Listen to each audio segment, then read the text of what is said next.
today, Tottenham Hotspur in action, definitely against Nottingham Forest, and the big one, the Carabao Cup final, Arsenal versus Manchester City later on. But we kick off in grand style with the Spurs game. Myself, Niakwe, the sportscaster, they call me Nami Nami, and with only one response. People pay to see me. I'm not here alone. I'm definitely with the rest of the crew. Nana Kwame Lavi's in the house. Winston Michaels, and of course, MC Kobe Perry. You know how we do on a match day like this. It's going to be a big one. And a quick look through the lineups before the conversation begins. For Spurs, Vicario will be in goal for them. It's a three-back system. And Igor Tudor, Danso Romero, and Van de Ven form that defensive unit. Four across midfield, Pedro Porro, Gray, Sa, and Jet Spence. And then the front three consists of Richarlison, Matthias Tell, and Dominic Solanke. And for Nottingham Forest, on the other side of the divide, Marcel's in goal for them. Aina, we have Murillo and Milenkovic in centre back. Williams is on left back duty. Sangari and Anderson are the holding midfielders. Hutchinson, Morgan Gibbs-White, and Callum Hudson-Odoi, the front three. The attack is spearheaded by Igor Jesus. It's going to be an absolute blockbuster. And Winston is here with me. Let me quickly pick his thoughts on what kind of game we are to expect this afternoon.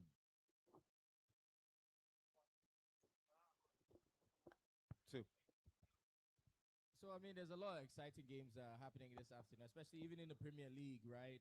There's a lot of position changes. The game we're just watching right now, that's wrapping up between Sunderland and Newcastle United. Newcastle are heading for the top, and this will derail them quite a bit. Of course, Tottenham Hotspur are also looking to escape relegation. Aston Villa are also looking to progress up after losing so many games in the last weeks. So, I mean, there's a lot to expect today, but I think the big game is what everybody's looking at. Arsenal versus Manchester City.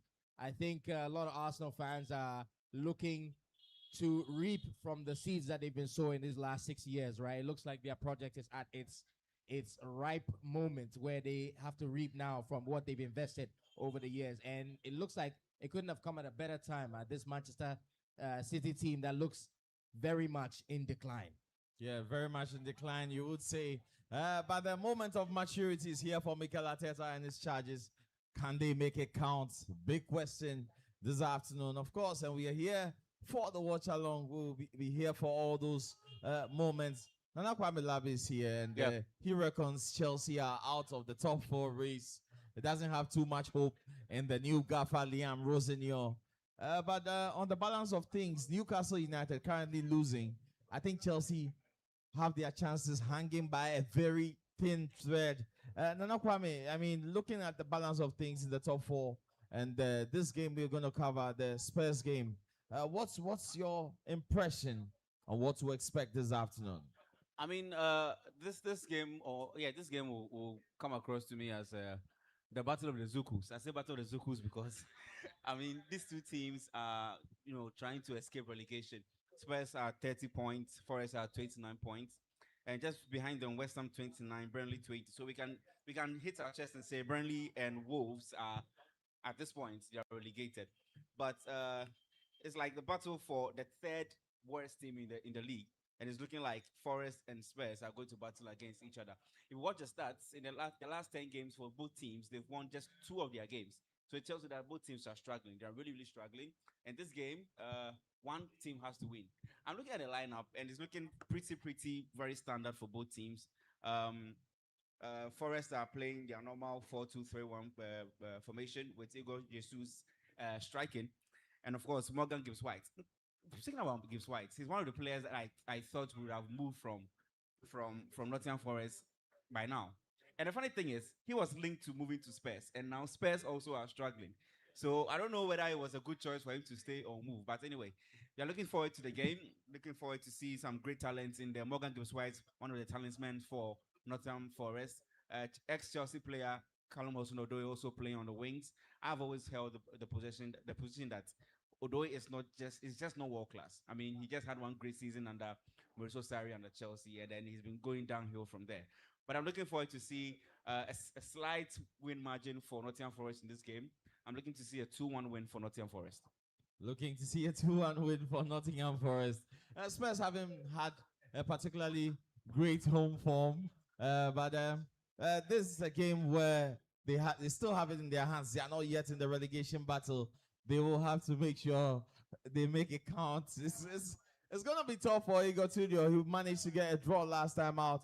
At least the losing streak has come to an end, and they have an opportunity to make something happen. A win propels them to 15th position, at least above Leeds United, because they have a better goal difference. But Nottingham Forest will also look to elevate themselves because they know West Ham United have a game against Aston Villa. So, I mean, there are lots of ifs and buts. The dynamics are there for both teams, and that is why I feel we're going to have a cracker of a game, an absolute blockbuster. Kobe Perry is in the building, and I'd like to know his thoughts coming into this. I'm sure a few punters are tuned in, waiting to take a cue and invest on the Sporty Bet app. All right. So if they are looking to take a cue and invest on the Sportybot app, then you should look at the head-to-head. In the last 3 games, Spurs has found it difficult to have a win over Nottingham Forest in that particular regard. They have lost, whether it's home or away. They lost a 2-1, lost a 1-0, lost a 3-1 as well. And so unfortunately, it is not the best confident booster for Spurs. Obviously, if they look to seek revenge when it comes to this particular fixture, they would have to go in hard and then win the game convincingly. But trust me, a dying man will clutch at a straw, and Nottingham Forest is a dying team. They would not want to go to relegation. It's a battle of the Zukus, as Nana Kwame termed it. Yes, quite a funny term, but it's the reality on the ground. Spurs will need to go into this game and exert dominance like a team that has just played in Europe. Let's be very, very realistic. For the past 2 seasons, Tottenham has been playing in Europe and performed badly in England. You don't know what is going on with this particular Spurs team. It looks like when they lost people like Son, when they lost Kane, everything has been on a downward spiral for them. It's quite unfortunate. They will need to go back onto the transfer market in this summer, make some buyings, and get their team back on track. When it comes to this particular fixture, I don't know why, but I feel like it will end in a goalless draw or in just a go-go draw. A goalless draw or both teams to score situation. But personally, I mean, before we come to the predictions, a quick look at the table and how results are going to affect the standings. I think it's going to be very, very tight because I'm briefly looking at the Aston Villa West Ham United game. That game is huge. It's monumental for both of the teams. Aston Villa lying 4th. They know they are under threat. Liverpool were not able to make it count yesterday, losing 2-1 to Brighton. So Aston Villa will feel they have an opportunity to put in a gap between themselves and Liverpool. West Ham United, on the other hand, will have a completely different motive. They would want to win to elevate themselves from the relegation zone. They know that crunch fixture between Spurs and Nottingham is happening, and they have a silent way out to just jump out of it all. If you're in Accra, you should join us at the Starbites inside East Legon. We're on Django Street. Just do join us. It's going to be an absolute party before the main event. The grand finale of the Carabao Cup kicks off. So, I mean, get into it. Nana Kwame is still here. And I'm just looking at what this victory does to both teams on the table. Aston Villa have a chance to escape from Liverpool. Chelsea themselves are not too far behind. Aston Villa lead them by just 3 points at the moment.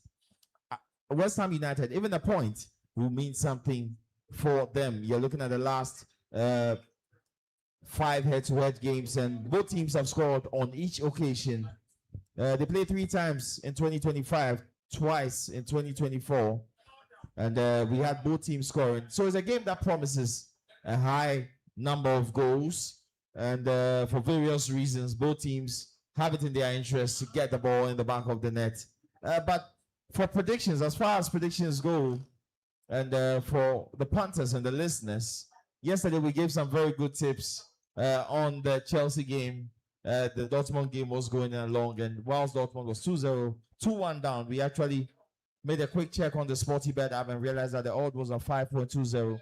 We advised all the punters to go for it. They did go for it, but this is a pre-match prediction, and I'd just like to pick your mind on what you think the possible scoreline should be.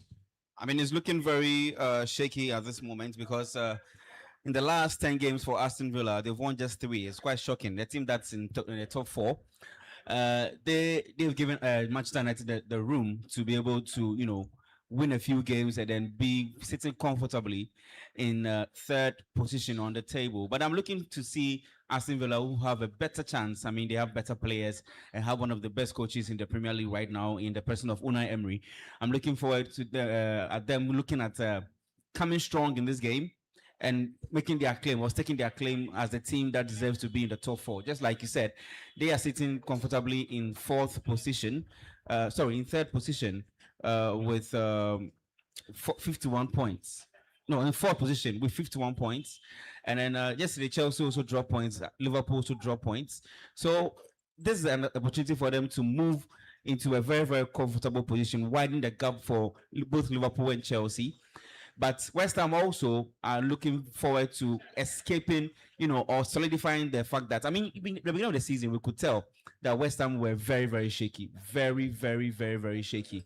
But in the past few 10 games, in the past few games, they've managed to get some very good results in and also put themselves in the position where they may be able to escape relegation. So they are currently 29 points on the table. Their last 10 games, they won 4 of their games. It tells you that, I mean, they are pulling the results, but they need more to escape relegation. So if you ask me, West Ham needs the points more. They need the win more. But I think Aston Villa will get the win over West Ham. All right. You think Aston Villa have enough at the Villa Park to get it over West Ham United? Remember, ladies and gentlemen, we are locked in right at inside Starbites East Legon, and I understand Mr. Saki is around. Is he around? Is Mr. Saki around? Yes, we will speak to him shortly.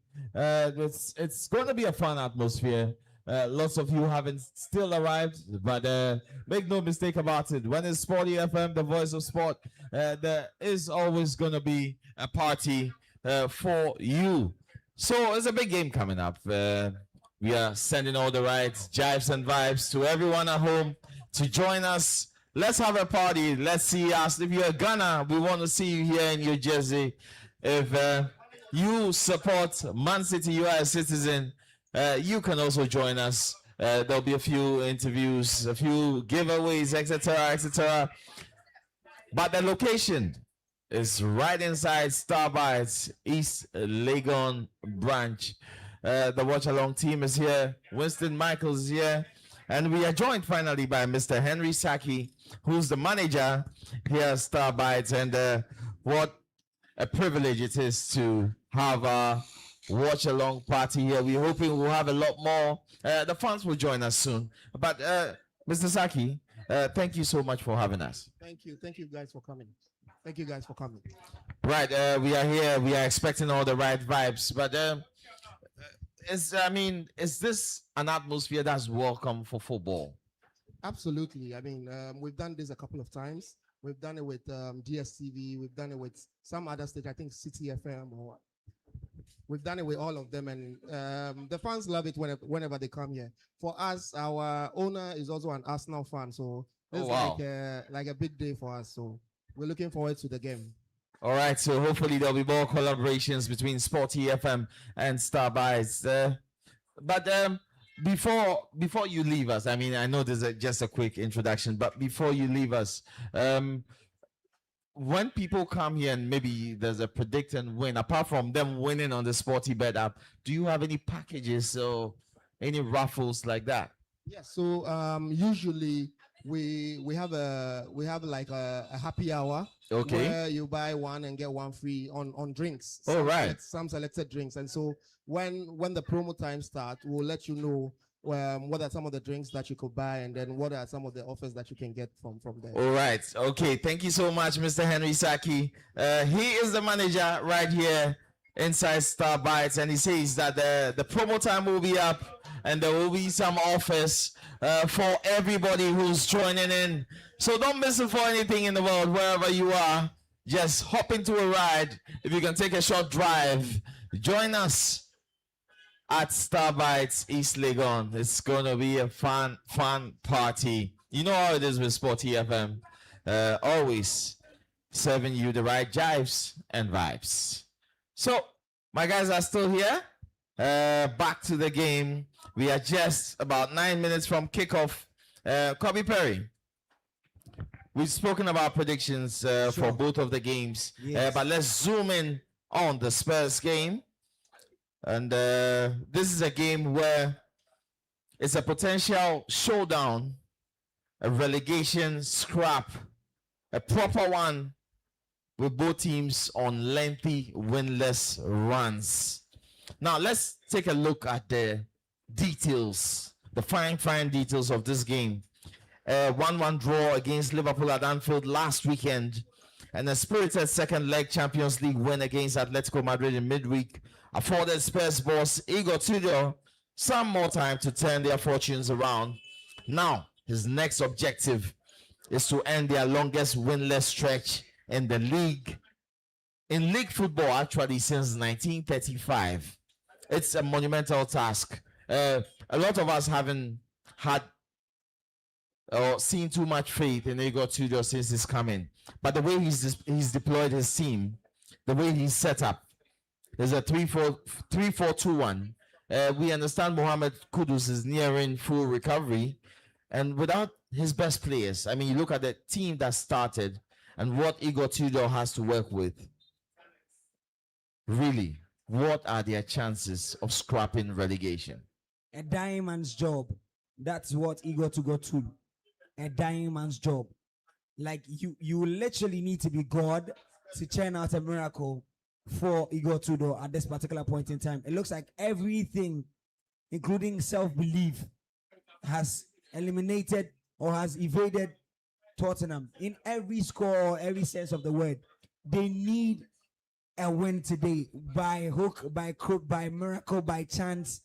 Any which way they get a win, they will take it. Unfortunately for them, the way the match setup is, it looks like it can go everywhere. That's why I predicted a goalless draw or a goal draw, because West Ham, Nottingham Forest has seemed to be a team that goes on or into a game very explosive in the first half. If you see almost all their first half starts, they are very explosive when they go into a game. Very explosive. They attack. They try to do the transition runs every time in the first half. And unfortunately, in the second half or in the 9 minutes of the game, after 70th minute, they go on a downward spiral. Their energies, their tanks are finished, and then they go on a downward spiral. Fortunately for Tottenham Hotspurs, they are also the ones who come into a game in the second half. They like to come into the second half more explosive, more adventurous. They like to put a lot of energy, because most of the time they have considered in the first half. So it will be a game of both halves, where maybe Nottingham Forest will come into the game stronger in the first half, and then Tottenham might come into the game in the second half. If you are a betting man, or if you are an exchange man like me, a stock exchange man like me, I would say over 0.5 in the first half, over 0.5 in the second half. You cannot go wrong with that. It's either it goes goalless or goes on goal draw. Now, Igor Tudor is not the type of person who would try to do game management even when he's losing. One thing I've studied about him, even when he's losing, he wants to stick to his plan. He wants to stick to the game plan. They play as they have been playing from minute one, even when it's going wrong. That's why most of the players get tired early. If you check, Tottenham are mostly getting cards, either yellow cards, double yellow cards, red cards, because the players exert a lot of energy. When they are tired, they'll start committing silly fouls, start making indisciplined tactics, and then eventually they are on the downward spiral. This game might actually have a lot of yellow cards or even a red card. So if you're a betting man as well, you can go on the Sporty Stock Exchange, go for cards. go for a red card in this particular game. That's what I A said. red card in this game? Yes, trust me. Why do you feel so? Because these two teams exert a lot of energy. After 78 minutes, a lot of mistakes will be made. Trust me. A lot of yellow cards, a red card for both teams or even one team.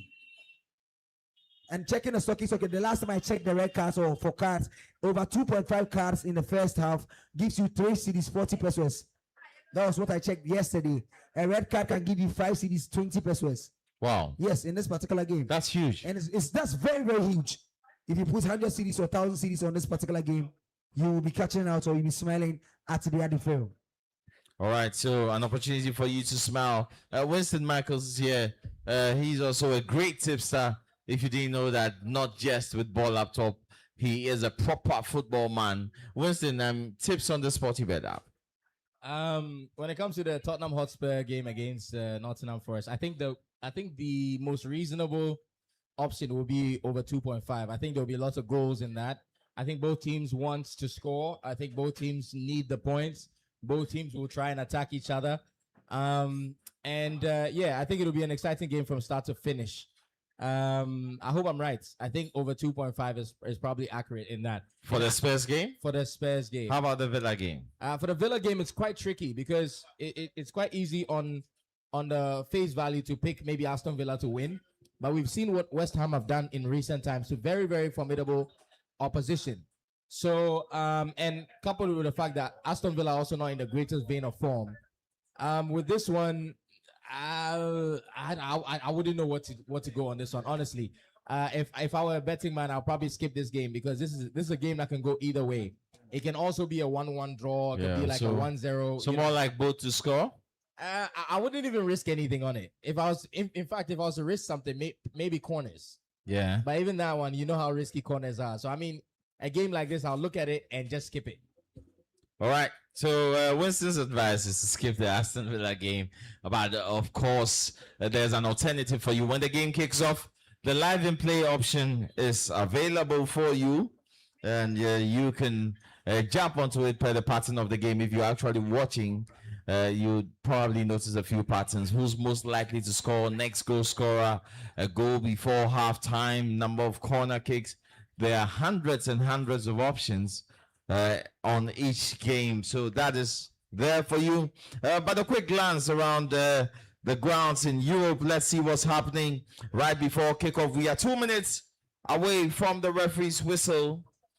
And as things stand at the Spotify Camp Nou, Barcelona lead Rayo Vallecano by 1-0. Second half has just commenced, 4 minutes in. Olympique Lyon and Monaco has just started. Scoreline is 0-0. Atalanta against Verona is also 14 minutes old, 0-0. The scoreline, Bologna is up against Lazio, also 0-0 still made so far. And the German Bundesliga, no, okay, we don't have any ongoing games in the German Bundesliga. That's the Bundesliga too. But we'll keep you posted if anything changes from across the grounds. But here we go with our feature game this afternoon. Nottingham Forest. We have the lineup 4-2-3-1. Again, for those of you who are just logging in, Aina Milenkovic, Murillo and Williams, Sangari and Anderson are the holding midfielders. Hutchinson, Gibbs White, and Callum Hudson-Odoi. The attack is spearheaded by Igor Jesus, and they will look to get.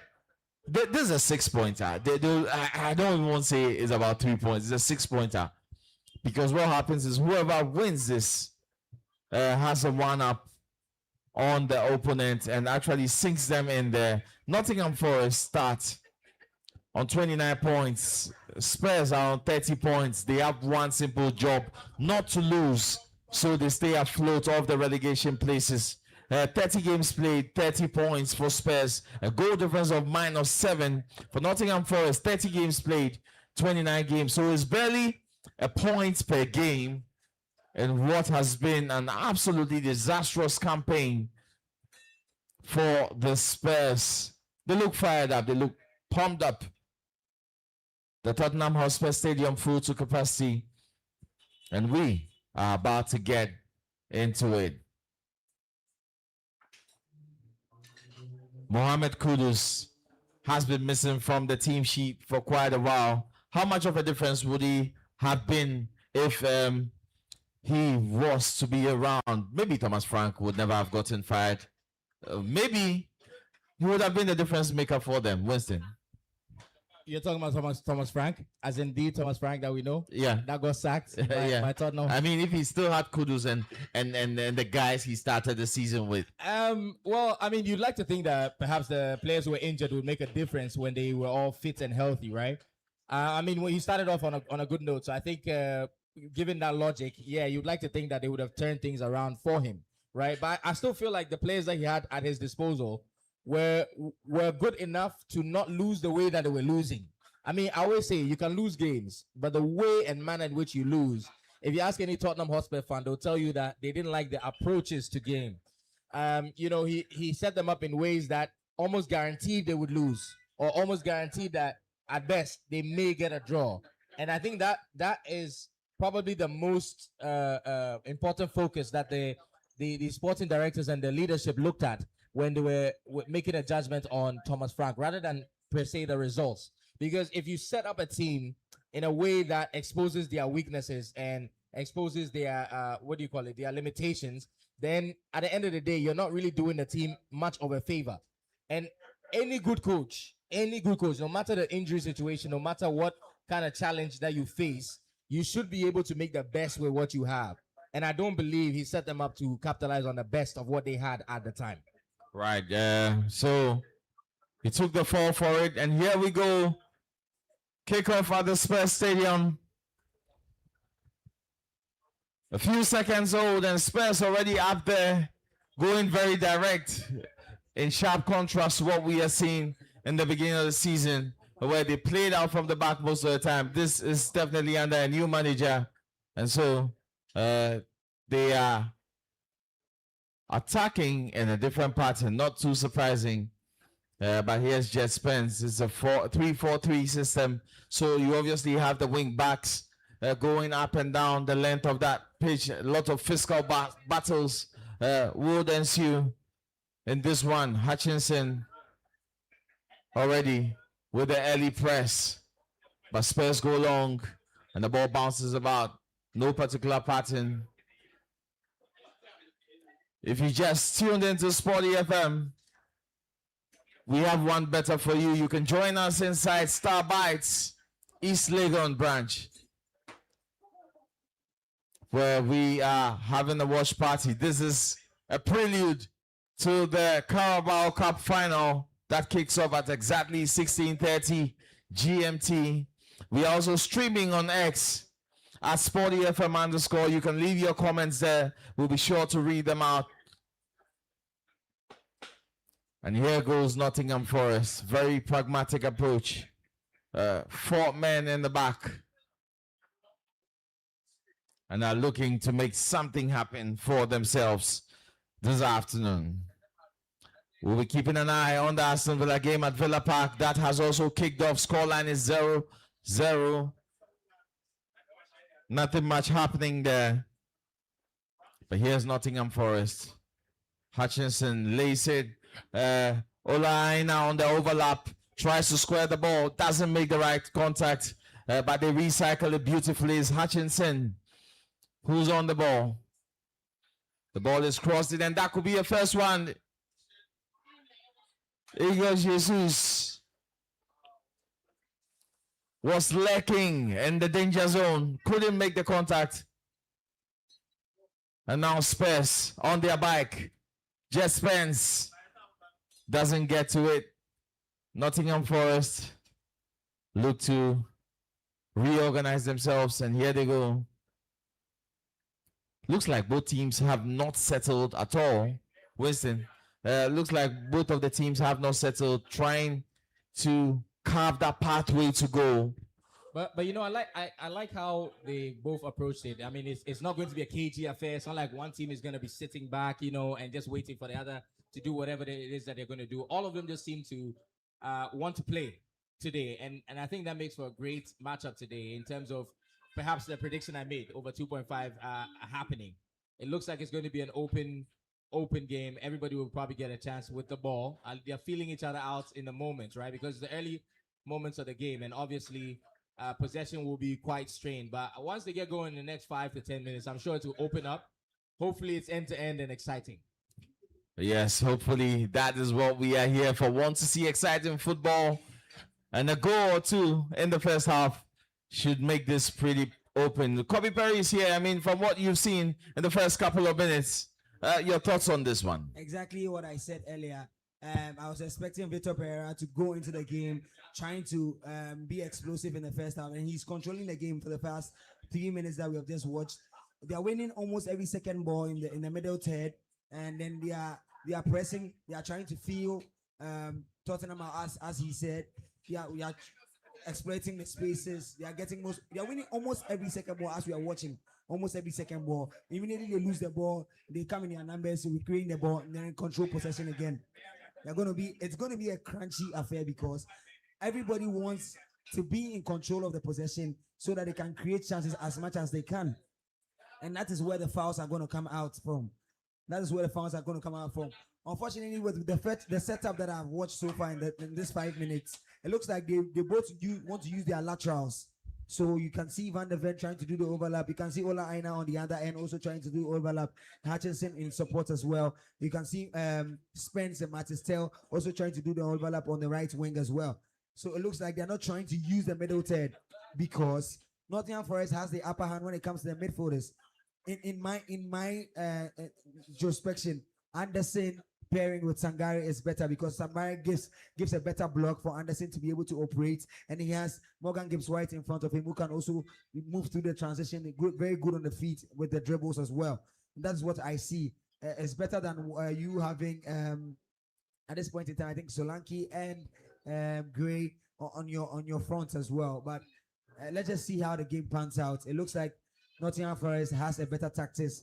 Vitor Pereira has a better hand over Igor Tudor in this one in the first 5 minutes as I've just watched. Well, definitely looks like that. A lot of physical duels all over the pitch. Yes, Hudson Odoi. A lot of Ghanaians will be keen to see how he performs for the rest of the season, and that is a big chance for Forest. Can he drop? He goes down in the box. Referee says nothing doing. Get on your feet. Had a chance to shoot that ball, was onside, and that is criminal defending of the very highest order, and explains why Spurs have conceded so many goals. Wanted to take a touch too many. I think he was already on his way down, and I think that contributed to the fact that the ref didn't even look at it twice. I think momentum took him where it needed to take him, and yeah, that was that. But I mean, if you look at both approaches, you can clearly see that Nottingham Forest probably have the upper hand in terms of the front foot. They are the ones trying to ask a bit more questions of Tottenham Hotspur and their defense, right? So far, we've seen them more in the Tottenham Hotspur half than we have perhaps in their own half. And I think that's probably due to the fact that also Tottenham don't really have a lot of midfielders who can hold on to possession, right? And probably play a bit of possession. If you look at Pap Matissa starts today, I don't think he's probably one of the greatest, midfielders in terms of ball handling and maintaining of possession. You can see the young lad has also, what's his name? I forget his name. Gray has also, slid into the midfield there. He's not naturally a midfielder, so I mean, they are having to do a lot of makeshift positioning from some of their players who are not even used to these types of positions. So obviously, you don't expect them to retain more of the possession. So it looks like in terms of the possession, a lot would be reliant on Nottingham Forest and how they are playing. But obviously, I think Tottenham Hotspur will fancy themselves at home to try and cause a lot of problems of their own. Well, you were talking about them at home. This season hasn't been too spectacular for them at home. They've only won one of their last 5 matches at home, and that was in the Champions League against Atletico Madrid. Didn't count for much. But before then, they also beat Dortmund. In the league properly, I think they haven't won at home for 8 games. 8 games. The last time they won at home was against Brentford. Wow. And the whole of the calendar year 2026, Spurs have not won again at home. It's that terrible. And in sharp contrast, Nottingham Forest have been winning games away from home against Fenerbahce and the likes. But let's see how this one plays out. It's a completely different platform. Both teams need to win a must-win game, or should I say, a should not lose game for both of them. And once the dynamics are different, the expectations are too. Nana Kwame Labi is in the building, and let's not forget that. From what we've seen in almost 10 minutes of action, where do you think this is going to go? I think Spurs are playing with a non-existent midfield. I'm saying this because it looks like all the midfield battles, just like Olberry said, are being won by Nottingham Forest. But there's an explanation for that. If you look at the bench of or the injured players list of Spurs, it's sad. It's very, very sad. There's Rodrigo Bentancur, who's injured out. Yves Bissouma is also out. There's Ben Davies out. Dejan Kulusevski is also out. James Madison and Mohamed Kudus are all out. And these are first 11 players. These are players who, yes, all midfielders. And these are players who can make a difference in the team. And it's quite unfortunate that Igor Tudor doesn't have the firepower in the squad to be able to take the game to Nottingham Forest. Again, Nottingham Forest are also trying to commit a lot of their right and left backs. They are now playing more like wing backs. So Ola Aina is playing like a wing back, trying to overlap and get balls into Omar Hutchinson. It's looking like so far a one-sided game for Nottingham Forest. But let's see if Tottenham Hotspur can also take advantage of the counters in the break and see whether they can get a goal in the first half. Let's see whether we will see a goal. It's very physical all over the pitch. 1v1 battles all across. Kobe Perry.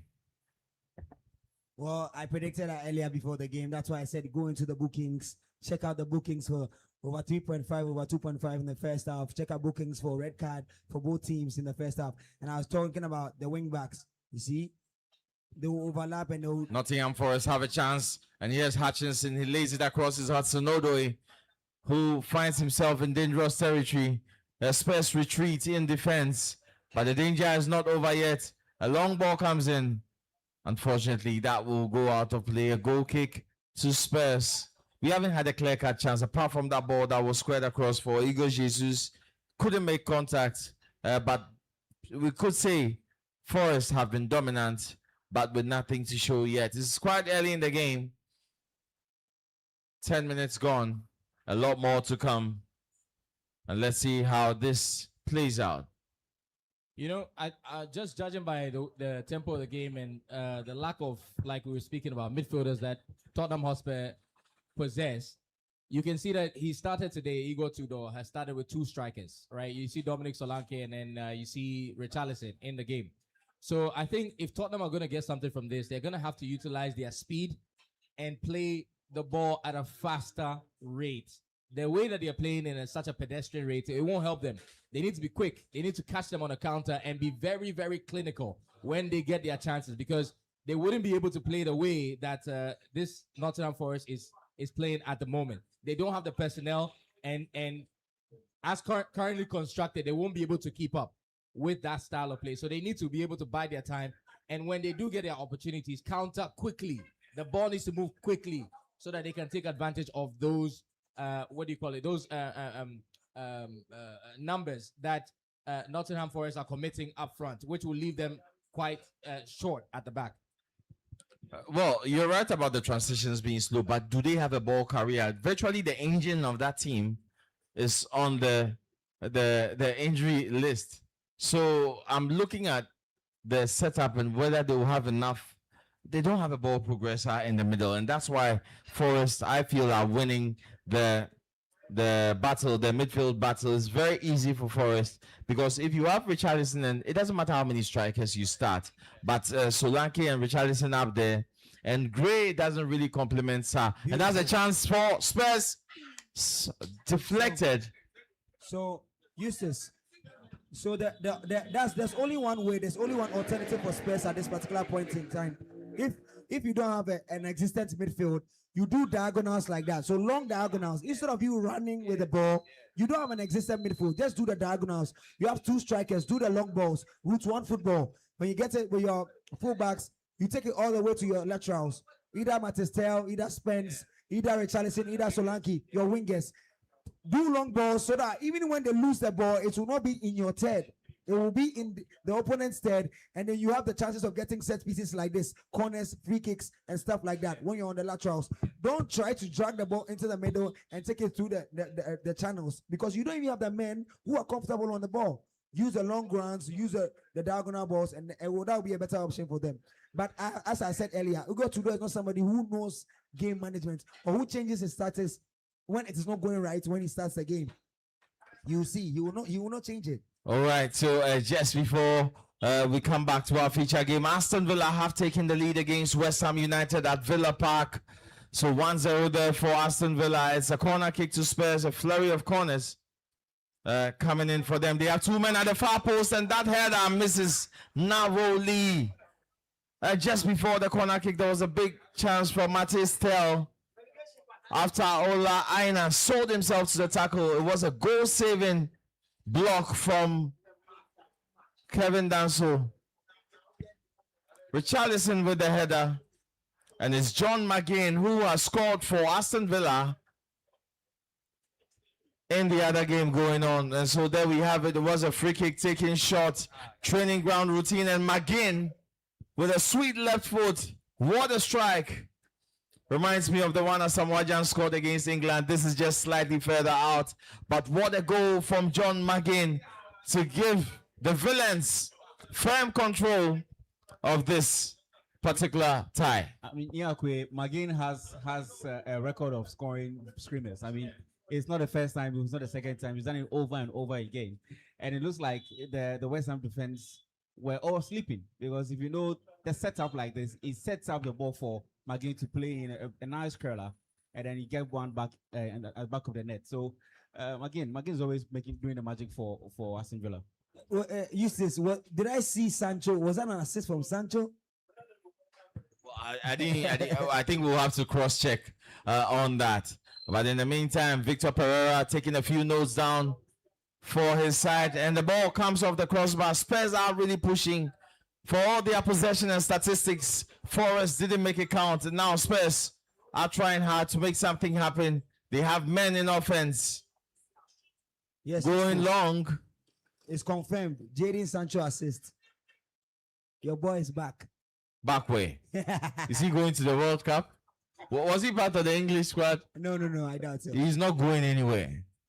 But yes, looking at this game, I think if Spurs are serious, they'll realize that Nottingham Forest struggle with set pieces. Yeah. So far, I mean, both corners that they had, just long throw, it poses a threat in the 6-yard box or the 18-yard box of Nottingham Forest. So just like Kobe Perry said, they should try looking at play the balls on the wings and trying to force a lot of these set pieces, corners, long throws closer to the 18 box, free kicks at the edge of the box. I think that's how Spurs can get something out of this game. Other than that, I mean, if they're going to go toe-to-toe with Nottingham Forest, it's going to be a bloodbath for them.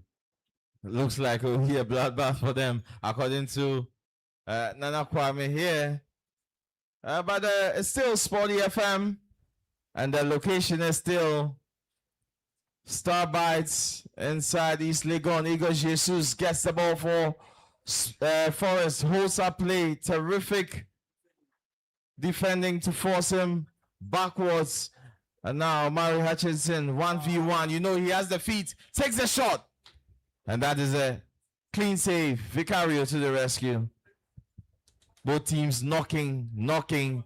And it looks like it won't be much longer before we get us going. Okay. So this is what I was saying. I mean, Nottingham Forest have been able to figure out that with a few passes, 1, 2, 3 passes, they are in the final third of Tottenham. So, I mean, Tottenham shouldn't be so eager to push the ball through the midfield. It's looking like they're losing all the second balls in the midfield, and then it's going to hurt them. So, yeah, Tottenham should be very, very careful with playing the balls in the midfield. Go wide and try to force the set pieces closer to the 18-yard box. Well, that is advice. I hope Igor Tudio can hear Nana Kwame because they are losing a lot of battles over all around the pitch. They had a small spell to make something count. You see, it's funny how Spurs are back to back in 2 seasons, struggling in Yeah. the Premier League. And Sergio is behind me making noise. There's somebody and Koko relegation, and he's behind me speaking English. Well, 2 seasons in a row. Sergio believes. And with Spurs, since the exit of Daniel Levy, did he jump off a sinking ship, Winston? You would think so, wouldn't you? I mean, it looked like he left at the right time. If you ask Spurs fans, also he left the club in the right standing. I think he had been at the club for a long time. But I mean, they made some very high-profile signings as well. So you wouldn't think that is the sinking ship per se. And also remember, aside from the horrendous season they had last season, they still won a trophy, right? And he corrected what do you call it? The mistake that he thought was the key cog that would change their season. He sacked Postecoglou, right? Brought in Thomas Frank. Thomas Frank went 8 games in a row. He won 8 games in a row at the very beginning, right? So nobody would have thought that Tottenham would find themselves in a place where they are. So I mean, in hindsight, if you consider everything together, I don't think the ship was quite sinking when he got off, because I think he stabilized the ship rather, and then decided this is probably a good moment to move on. Well, sometimes you don't know what you have until you lose it. Spurs have been in trouble for 2 seasons running, and hopefully next season is completely different if they still stay in the English Premiership. I can't believe I'm saying that, but in reality, Spurs are in a relegation dogfight at the moment. So yes, it's still happening. How many minutes played so far? 20 in this big one. And we have a game that has started in the Italian Serie A. Atalanta have scored. Zappacosta has scored for them. They've just taken the lead. Let me quickly find out. That game is against Hellas Verona. And Atalanta have taken the lead. Don't have any updates from across the grounds. We will definitely update the house when we are informed. So that looks like a foul. Looks like a foul. And if that is a foul, if VAR calls it, well, he did his best to get it, but it looks like a foul. There was contact. If there was contact, we are looking at the penalty for Spurs. Yeah, I think if Einam made a soft one. No, but it's contact, very, very and soft when the one. player is in motion, you would expect that he will go down. If VAR is good, he should have stayed. If he has stayed down, yeah, if he has stayed down, I think he would have gotten the decision. Eustace, we've been joined by Yvonne Woyome. I mean, Where is she? She's behind. I can't tell her to smile because it's looking like her team, her team Spurs. They already see top crowd. Well, when your mate is here, her team is suffering and she's hiding at the back. We are inviting her to take a seat. Spurs, I love it when Spurs. When you won't Spurs go to are relegation. suffering. Almost. Sergio says they are not there yet. But let's see. The results of this game is going to be huge. And that is a 50-50 clash. They're checking it. They're checking Yeah. Ah, that's... Oh, well. So I'm sure Vieira will be checking this one because. Well, I think it was a 50-50 clash. Nothing will come out of that. I didn't see any stats showing which would have attracted a red card. But here's Spurs with a bit more agency in their passing. Can they make it count? Here's Danso for them. Is he going to go long? Yes, he lifts it high up. And Jess Spence doesn't get to it. Nottingham recover beautifully. Come all the way back. But the linesman says that ball went across the line. It should be a throw-in for Spurs. You have a feeling as the match has gone on that the moment of brilliance would probably be the only way to open the floodgates in this one, Kobe Perry. Well, it looks so, and I like the fact that the Londoners are here, the Tottenham fans are here, in their numbers. They are not losing faith.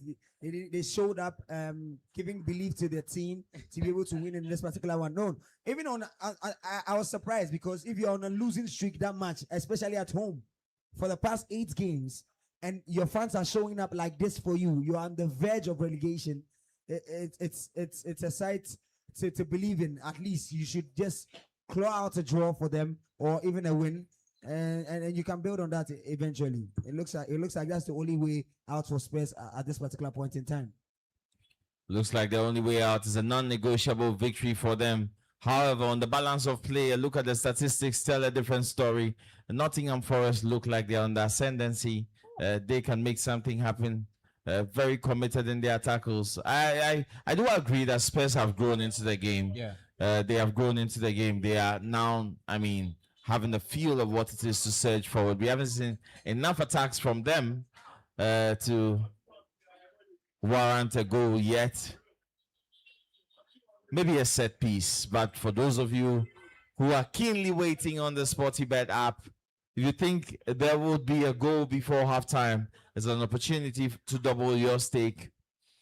Odds are above 2.0 on that. 24 minutes played, but Vicario will launch a long free kick for Spurs. They have men in the offensive third, and that is a chance for them. Can he square the ball? Yes, he does. Too close for comfort, and the defense takes care of business. Van de Ven is on the turf. So, I mean, you can see why Tottenham Hotspur fans are quite confident that they'll get something from this. I don't know if that was... would have to look at that again. It looks like he was influenced on his way down. But anyway, this is why they believe that they have a chance in this game, because clearly for the last I believe 15 minutes, Tottenham Hotspur have been the ones that look likely that they can score. You know, that's why the way that it first began with Nottingham Forest. So I mean, this one is anybody's game. It just depends on who will really put on the display to go out there and go and get the points. Right, so an update coming from France. Olympique Lyonnais have taken the lead against AS Monaco 1-0 there. And I hear one up in the background. There's a feature on the SportyBet app. If you don't know what one up means, one goal, a lead means you're secure, and you do tick green in the moment. That's victory for you. If you went for Lyon to score the first goal or take the lead, yes, you should be smiling by now. But back to the feature game, 25 minutes played. Spurs, I think, have slightly tweaked their system, and that's why we are seeing a bit of fluidity and urgency in their play. The passing patterns have changed, and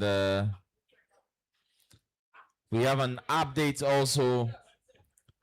News coming in. A penalty has been awarded to Aston Villa. A penalty for Aston Villa.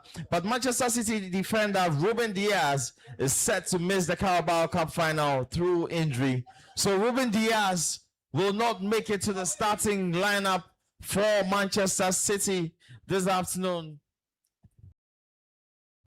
That's looking at their defensive frailties this season, they had to bring in Mark Gahey in the January transfer window, and now Ruben Diaz, who came from injury not too long ago, is off again. Devastating news for Man City, Winston. I don't think it would have made a difference, to be very honest. Whether or not he played or not, I think the result will still be the result.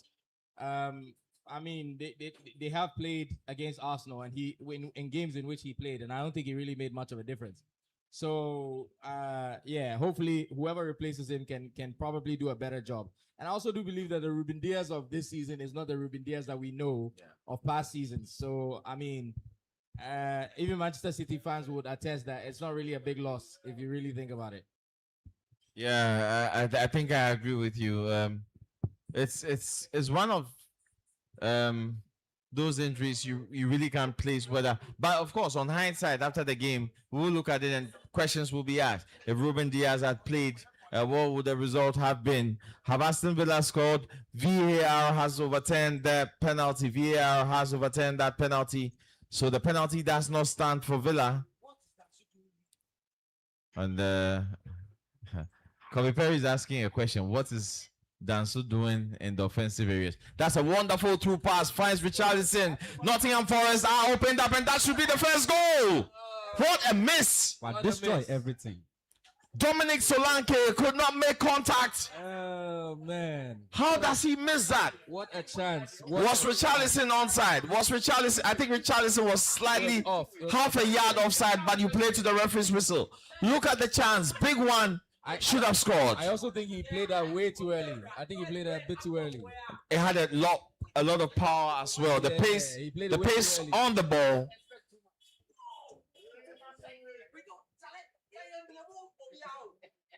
Igor Tudor I think looks on.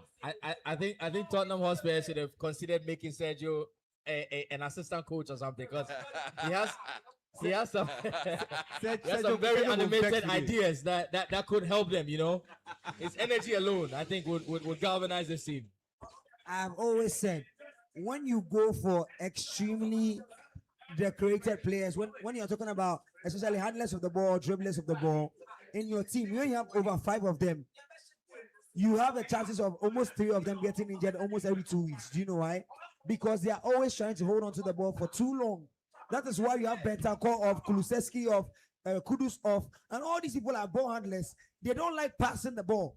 Your players always want to hold the ball every time and dominate every time. That's why you have almost all those 4 dribblers in your team on injuries. That is what happens to a team like that. A team that has almost over 5 players, over 5 dribblers of the ball. Useless. And they are all I on the swear injury to- list. Today, That is why you are suffering at this Spurs point don't in win time. this game, man. Sergio, Sergio, something don't do Sergio, Charlie. Spurs have to win this game. they need to win this game. We have an update from Aston Villa. What's happening there? That is a dangerous tackle, and this is a big chance. Oh, well, Morgan Rogers. What was that? I think that was a penalty incident, but the referee wanted to see whether he could score. Yes. Is there a penalty No, it there? wasn't. Okay, so That's that what- happened. He went to the VAR. It wasn't. to It was check. a clear tackle. Oh, that's a clean tackle. Clean. I think he wins the ball. And that's why it was disallowed. And in the meantime, Spurs have a corner. And they are still not taking advantage of the set pieces. The question is, are they good at set pieces? Hmm. That's the question. You have Well, Dominic if you Solanke. have this kind of midfield, I think you must make You set must- pieces. Make You sure. must. You must make sure. You must. You don't have Yeah. a choice. That's your only option at this particular point in time. Yeah. Yeah. There was an obstruction there. Well, 30 minutes played in the first half. Spurs have another corner. Charlie, They overload the back post, I can feel and then they Sergio move to the near post. It's just Richarlison. Does he reach that ball? Bounces off, a chance for a counter attack. Nottingham Forest lays the ball, but that is a crucial tackle right there from Pedro Porro. Slides in to kill the pace of the counter attack. I think Tottenham Hotspur, given the handicaps that they've had, they've played this first half quite well. I think they've been a better side so far in 30 minutes. And I do agree with Sergio. I think they probably have the upper hand to win this game because even when they lose the ball, I think the way that they regain control of the ball, I don't think Nottingham Forest are doing more of that at all. And they have a solid squad that I do not believe they have the type of injury. Wonderful cross comes in. Richarlison doesn't make contact again. I don't believe they have the injury problems that Tottenham Hotspur are facing. So I mean, I think Tottenham should hold their head high and be very confident going into this game. But that's the thing, they're not confident.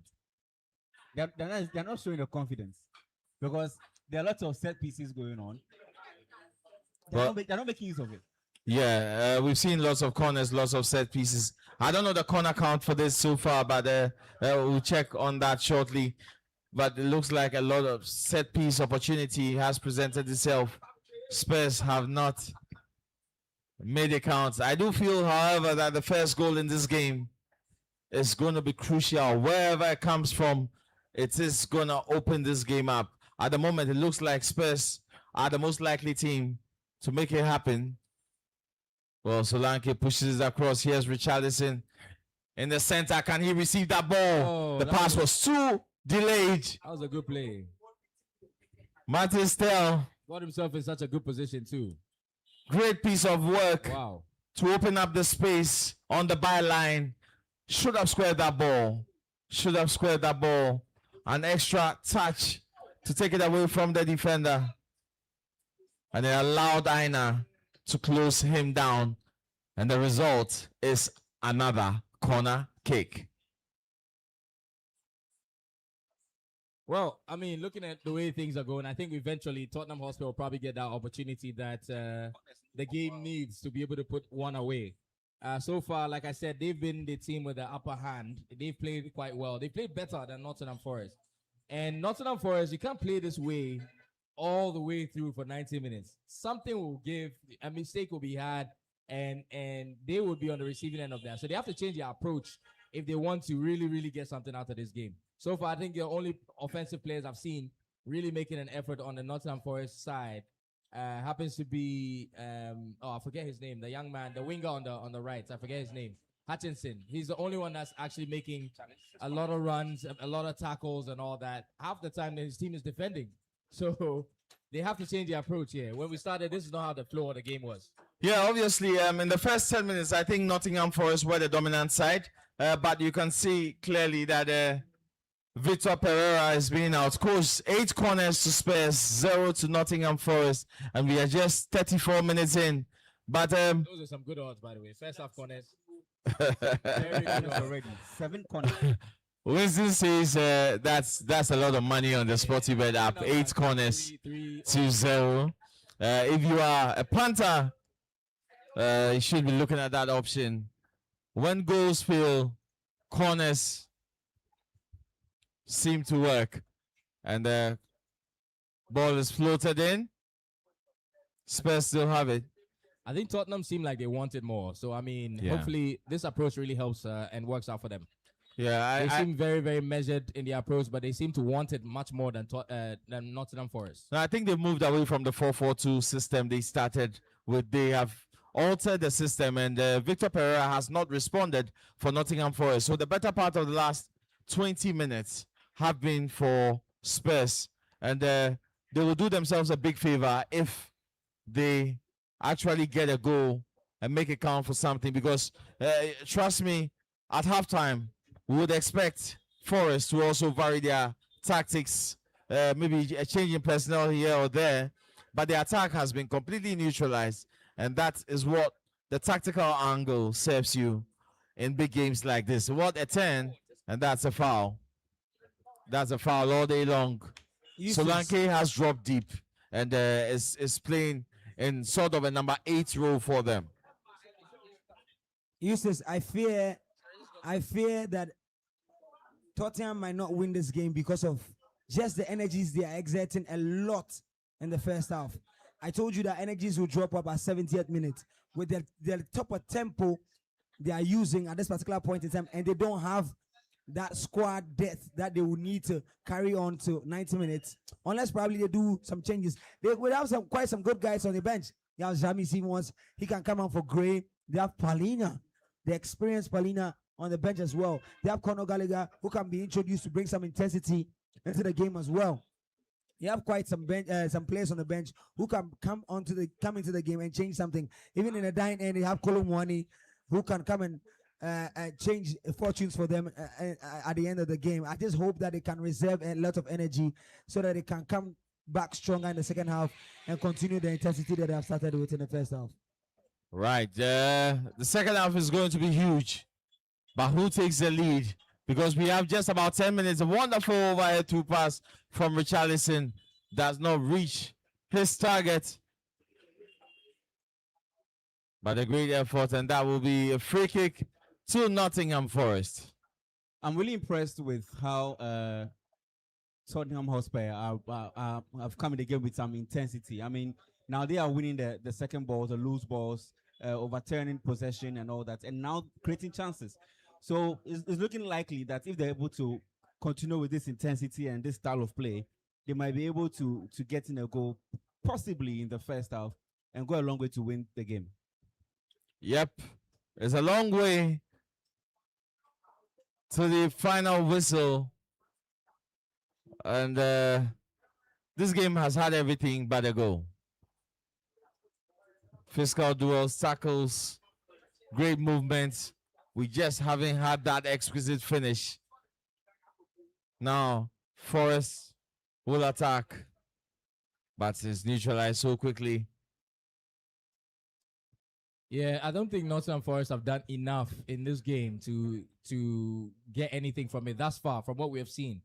I know they're not missing a whole lot of players on their side, so I'm quite shocked at their approach. I mean, they just died off after the first 15 minutes, and it looks like it's been wave after wave from Tottenham Hotspur, and Tottenham Hotspur rather seem like the team that have all their players here and available. I mean, you see Chris Wood on the bench, but I mean, I don't believe personnel man for man that Nottingham Forest have the kind of crisis that Tottenham Hotspur have at the moment, and yet they should be the better side. But Tottenham are the ones who look like they are going to be creating things and they're going to be making things happen. If you notice, Hudson-Odoi has been playing more defensive than offensive, which is kind of strange to me. I don't know what kind of formation they are playing at this moment in time, but they are playing a lot deeper than they need to be. Well, I think they recognize the threat of Spurs, and sometimes a tactical retreat is necessary. Yeah. But then again, you always have to find an avenue to counter-attack or a plan to make sure you can head the opposition. I think clearly Nottingham Forest have not done enough in this first half. I don't know how they'll come out in the second half, but with 6 minutes to go in the first half, I think they're falling off the pace, and there's massive work to be done if they are to walk away in this fixture with all 3 points. It's looking quite interesting, though. I mean, I think Tottenham are having a good day today. I mean, it's good for their confidence, the way that they are playing. So, I mean, eventually they'll be able to draw them out and find the spaces to be able to play. Hopefully, no mistakes are made in the back in their attempt to try and draw them back. Hopefully, they're able to find the spaces, especially those lateral balls that, we were talking about earlier on.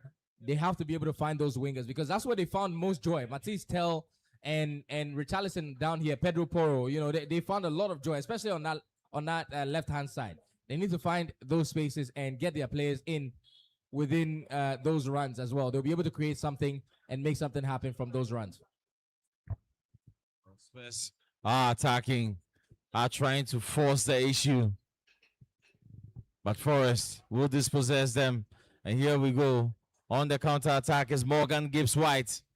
Cuts across. That should be a foul. Jess Spence retreating. And that is a tactical foul. He will attract a yellow card, the first of the day. Surprisingly, the ref has been very lenient. I don't even think this is a card. I don't think he's even going to pull out a card so far. He's been very, very lenient.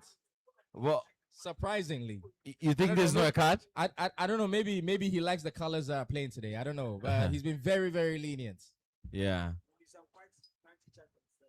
Well, the result. That wasn't even a card. No, I think it was. It should have been a card. Yeah. But he didn't show one. Well, he didn't get a yellow card? No. Oh, are you sure? The referee has been very, very lenient. Wow. That's what I'm saying. Perhaps he likes the colors playing on the field today. So a different color, you know the cards would have been out. Right. So Forest have a chance again to swing in the ball. Made a mess of it the first time. Now Murillo will go all the way back. It's Aina who launches it again. They still keep the men forward. A flick on is live. And Igor Jesus tries to lay the ball across for Hutchinson. He's outnumbered on the wing. And Spurs clean up the mess.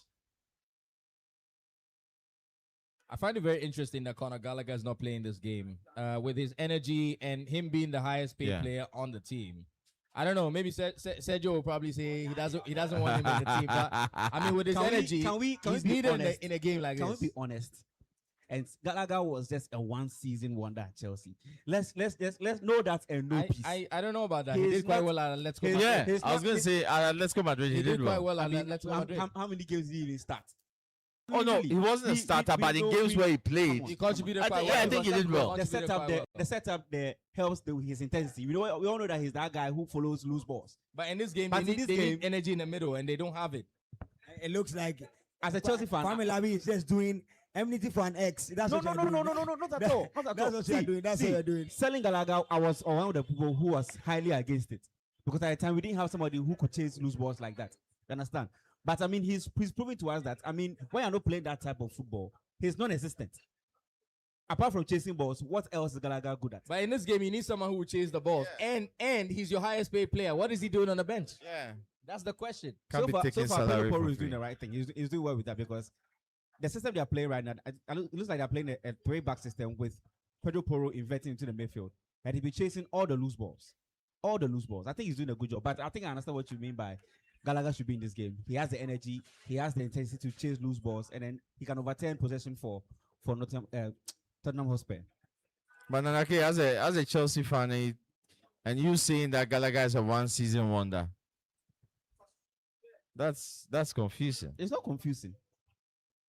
I highly disagree. Apart from that season, what else did he He do? did quite well at Atletico Madrid. I know because I'm an Atletico Madrid fan. So I mean, I watched Gallagher He didn't know they sold him. in the Atletico setup. No, I mean, but if the money's good and he's going to earn more, How many he's games? definitely How going to go. many games did he even play? Anyone who leaves Atletico Madrid, it's not because they're leaving because they're not good enough. Because opportunities are there. All right, so that's a big chance. Forest, what a save. Corner kick, Vicario. I feel like with Conor Gallagher, there's a stereotype or there's a preconceived notion that he's not good. He's not good. Yeah. So people just view him from that lens. Yeah. Would you want Gallagher in your If you really watch and take time to watch, would you wanted the Gallagher in able your to United see. setup? United is a world-class team.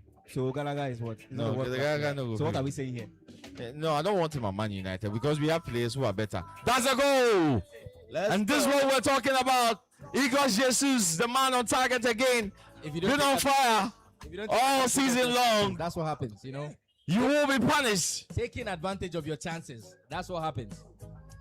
Ladies and gentlemen, Nottingham Forest away at the Tottenham Hotspur Stadium lead just before the halftime break. What a goal that was. I'm a happy man. Useless. A pinpoint header into the corner. And I absolutely love it. Igor Tudor is looking. So Tottenham 10 on the Blazers for 20th minute to 41st minute. In the last 5 minutes, 8 corners. yes. In the last 5 minutes, they lost their tank. I told you, they will get tired eventually because you cannot keep it up every time. And immediately the game switched, the transition switched. It has been on them, and then they have lost him. Exactly, 2 corners. And- 1 goal. and I'm worried- 8 corners. You couldn't concede. I'm worried for Spurs because coming off the back of action against Atletico Madrid midweek, you know the energy levels will be depleted in the second half. They might not have the legs to see. It was crucial for them to get the first goal. But Now you know they are something? down. You know something? This goal has nothing to do with their energy levels at all. I think we are giving them an excuse. though. I'm talking about the Yeah. second half. Yeah. What No, I I mean, yeah, you're absolutely right. Yeah. With their energy levels, probably it's going to affect them in the second half, just like Yeah, you have yeah. predicted. But I'm looking at the replay of this. That was horrendous defending. You left 4 people without nobody even challenged for the ball. It was a free header. Right in the that back has post. been a problem That all is so season long. terrible. No, it's been that problem all season long for them defensively, and that's a big chance. It's deflected. No, Charlie, Connors the relegation battle is real. Connors no be go now be fair. And I go now. The relegation battle looks real. They have to respond. They have no choice. Here's Pedro Porro. Lifts it across. Richarlison was lining himself up for the Caesar kick, but has kept in play. Sar recovers it. And that's a wonderful strike against the crossbar. That Is should that be a a penalty. rebound? That should be a That penalty. looks like a That penalty. should be a penalty. There's no way. And referee gives a free kick to Nottingham Forest That should be a penalty. They need to look at this. because the rebound was on. I think it was a head collision. I was looking at it. I was looking directly at it. What was going on there? Unless I didn't see it well, that's definitely a penalty. That's a penalty. That's clearly a Yeah, penalty. looks like a penalty. What's this angle? What's this angle? So that's from Mattis Tell. That was a save actually. Oh, they should show us the other angle. Okay. Yeah, I think he holds. It's clearly- I think he holds him. He holds him from behind. VAR should look at this. You can't do that from behind. It's a clear penalty. I was looking at that situation. It's a clear penalty. Well, They need to check that. VAR will They definitely need to check that. VAR will definitely check this one out. Potential penalty. Yeah. Yeah, potential penalty. VAR will look at that. Arsenal fans are saying that's not a penalty because they are used to doing that. from behind. I heard you, Kevin. You are used to doing that in your team, so you say it's not a penalty. This is not a So check is over. I know how to talk about what it look like and I do against, but this is not a penalty. This is not a penalty. The penalty is ignored, Go near FIFA. and the game will restart. We here. What an escape for Williams. Would have been the guilty party. But after the VAR check, referee says nothing is happening here. Tottenham have been very unlucky with VAR decision. And the whistle goes for the halftime break. Scoreline reads Tottenham Hotspur 0, Nottingham Forest 1. We are live inside Starbites East Legon. You can join us for this wonderful watch party experience, because at exactly 4:30 the big one is on. Arsenal come up against Manchester City in the Carabao Cup final. We have a game going on concurrently, and Aston Villa also lead in that tie by 1-0. Let's see if there are any updates there. None at all. Aston Villa lead West Ham United by 1-0. Both games will have a significant impact on the relegation battle. But in the Italian Serie A, Atalanta leads Verona by 1-0. Second half has just resumed. Bologna against Lazio is still locked in at 0-0. Lyon lead Monaco by 1-0. And in the German Bundesliga, Mainz and Eintracht Frankfurt are drawing after 37 minutes. Scoreline is 1-0. And what a match day this is turning out to be. And so this is still Sporty FM. You are logged in Accra, 106.1 megahertz. In Takrady is 102.5, and in Kumasi, 91.3. We are the voice of sport. And it's a halftime here, Kobe Perry. Let me hand over the microphone to you. Sure. We'll be back shortly for the second half. All right, Stick and stay with us. I'd like to take some reactions, especially from the Spurs fans. I have Yvonne here, so definitely I get Yvonne's thoughts. Her team is bleeding at the moment. I think it's something that you should be used to at this particular point in time. You wouldn't like it anyways. But how do you see the first half of this game? Good first half, good display. We just need to work on our finishing, and we see a number of crosses there. It's this type of chances that Colomboini would come in handy. I was expecting Richarlison to be in the positions where the crosses are coming, but you see that he is providing those crosses. Nothing negative to say. The results between Aston Villa and West Ham gives us just a little bit of cushion. Yes, as we wait for what happens in the second half. But Nottingham Forest definitely is not a game that we would have said weeks ago that is one of those games that we win. We saw what they even did against Manchester City, and in the last 3 encounters that we've had with this team, we've managed to lose. So yeah, good display by the boys. And just to clarify what you said about us being tired, if you watch how we played against Atletico Madrid in the Champions League, the same display that we gave, 100% energy from start to finish. And we, like you mentioned, we have good replacements on the bench. When it comes to the midfield, Karinia is there, Moini is there, Gallagher is there, and so we are really good. Yeah. So I'm not worried that we're going to get relegated. 100% sure that we're not going to get relegated. We just have to make something out of this game. Final question: do you actually believe that you can actually turn out a win in this particular game?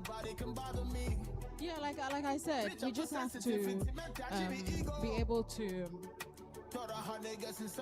utilize the chances that we are getting from Tails and Richarlison. Like, there's nothing more to say. There's nothing.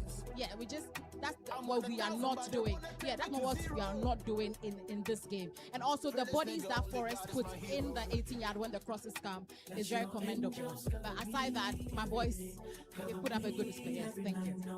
So, Yvonne being confident about her team. She's very, very confident about her team. I don't want to give the Arsenal fans an opportunity to throw Tottenham fans. I don't know why, but I think at this point in time, I don't have any choice. What do you see? How do you see this game in the first half, sir? Well, I think it's been a brilliant game so far. I've really enjoyed it, and particularly given that I'm an Arsenal fan, I think I am enjoying the result even better. One thing I would say is that being an Arsenal fan, when we compare ourselves to Tottenham, I feel it's rather, should I say, mixed feeling that towards the business end of the season, we are headed towards opposite directions. That's while Arsenal is competing for the trophies, Tottenham are battling relegation. Well, I'm really enjoying it. Only that maybe next year I will miss the North London derby. The fans, the Arsenal fans are already trolling that maybe next year they might miss a North London derby if eventually Tottenham goes for relegation. That's quite unfortunate. That's quite unfortunate for you. They are saying with Aish. I know I'm not supposed to do this, but I want to do it. I want to hear from my production man. You are one of the few Tottenham fans in Ghana at this point in time. You see, this frustration that you are having, there's a lot of frustration. Calm down. You see, as calm down, Sergio, calm down. There comes a time in a man's life when you need to struggle. You understand? You need to struggle. You see. Yes, I need that. No, you are one of the few fans in Ghana. I need to speak to you, Sergio. Calm down. It's frustration. Just calm down. It happens, it happens. We have all been at this tail end before. The Arsenal fans can lay bare some. Calm down. Calm down. Oh no. They are saying that based on your performance, they might miss a North London derby next season. You see, because you're not performing. We are struggling. Sergio, why? You said we should start progress. Okay, so you are benefiting from the Aston Villa win. You're not struggling. 2 seasons you have been at 16th. You're not struggling. Speak to me. I'm enjoying this. We are not being biased. We have few people to talk to when it comes to Tottenham fans. I don't have access to President, His Excellency, the ex-president Akufo-Addo. So since you are here, I would have to talk to you. Because apart from Yvonne, you and the president, I barely know Tottenham fans. I should add Baumia. Oh, Charlie. Shots everywhere. I see an Arsenal family here enjoying some sumptuous meal from Starbites, of course. Sir, I love the fact that you have brought your family out. The kids are here. That's not easy. Hey. There's an Arsenal family here, sir. What are your hopes for this particular afternoon? Okay, anyway, we are here for the win. Honestly, City struggle to beat Arsenal. I mean, for the past 3 or 4 seasons, they've not been able to beat Arsenal. So this afternoon, the same thing. We are beating them. Honestly, we are taking the chance to Arsenal. You brought your kids along to come and enjoy the win, come and enjoy the trophy, come and enjoy what it takes to, or what it feels to be an Arsenal fan, and what it feels to win a trophy for Arsenal, right? Oh yeah, I mean the Arsenal fans. I mean they can say when you said they're Arsenal fans, are they Arsenal fans by choice? Are they Arsenal fans by choice or by blood? No, by choice. I mean, sometimes I feel surprised when I'm watching Arsenal match and then they'll be like, "Oh, I want Martinelli to score. I want Saka to score." And I ask them, "Hey, how did you guys get to know their names?" Say, "No, Daddy, we love Arsenal. Daddy, we love Arsenal." The Arsenal family is here. Arsenal are hopeful to take the Carabao Cup. In the last 10 years, I should say, Man City have won the Carabao Cup 5 times. The other teams that have won the Carabao Cups in the last 10 years are Manchester United has won twice, Liverpool has also won twice, and Newcastle won once. City has won it 5 times in the past 10 years. So definitely they are hopefuls to win this particular one. It would be quite a cagey one. I see the keen eyes that Yvonne would use to watch that particular final. Trust me, she will be in and on for you guys, the Arsenal fans, since her team is bleeding on the other side. But yes, I have my Vandal mate here, my old Vandal, Raymond Yamador here. He's a colleague as well. Yes, I just want you to give me your thoughts on the Tottenham game, the feature game that we watched the first half. How do you see the game? Well, I think Spurs are going to come back into this game. It's not a game they are going to lose. They know their work is well cut out for them. They have to find a way to survive relegation. They have to find a way to start picking points. And if you look at their last 2 games, the game against Liverpool and then the game against Atletico, they found a way to grind out some very difficult things in there. Very difficult results there. 1 draw and then 1 win. Obviously, they have a bit of momentum. Got to go would break. Galvanize his boys properly. They come back onto the pitch, and I think that Spurs could end up with a draw or possibly win this game. All right, so that was Raymond Yamado there. The king is naked. If there's one thing that I always want people to know about Raymond Yamado, you don't play with his second half predictions.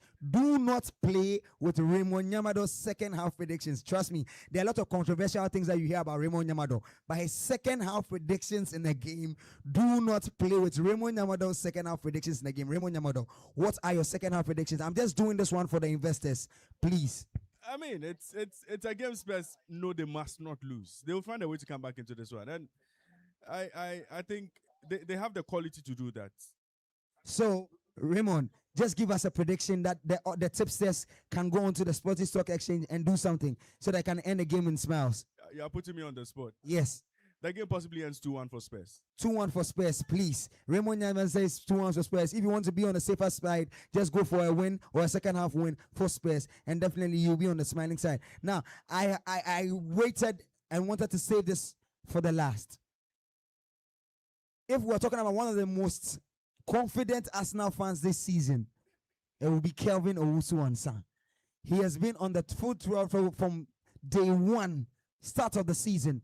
He predicted Arsenal to win the season. Arsenal is on top of the season with quite some marginable points. How do you feel as an Arsenal fan at this point in time, Kelvin Owusu-Ansah?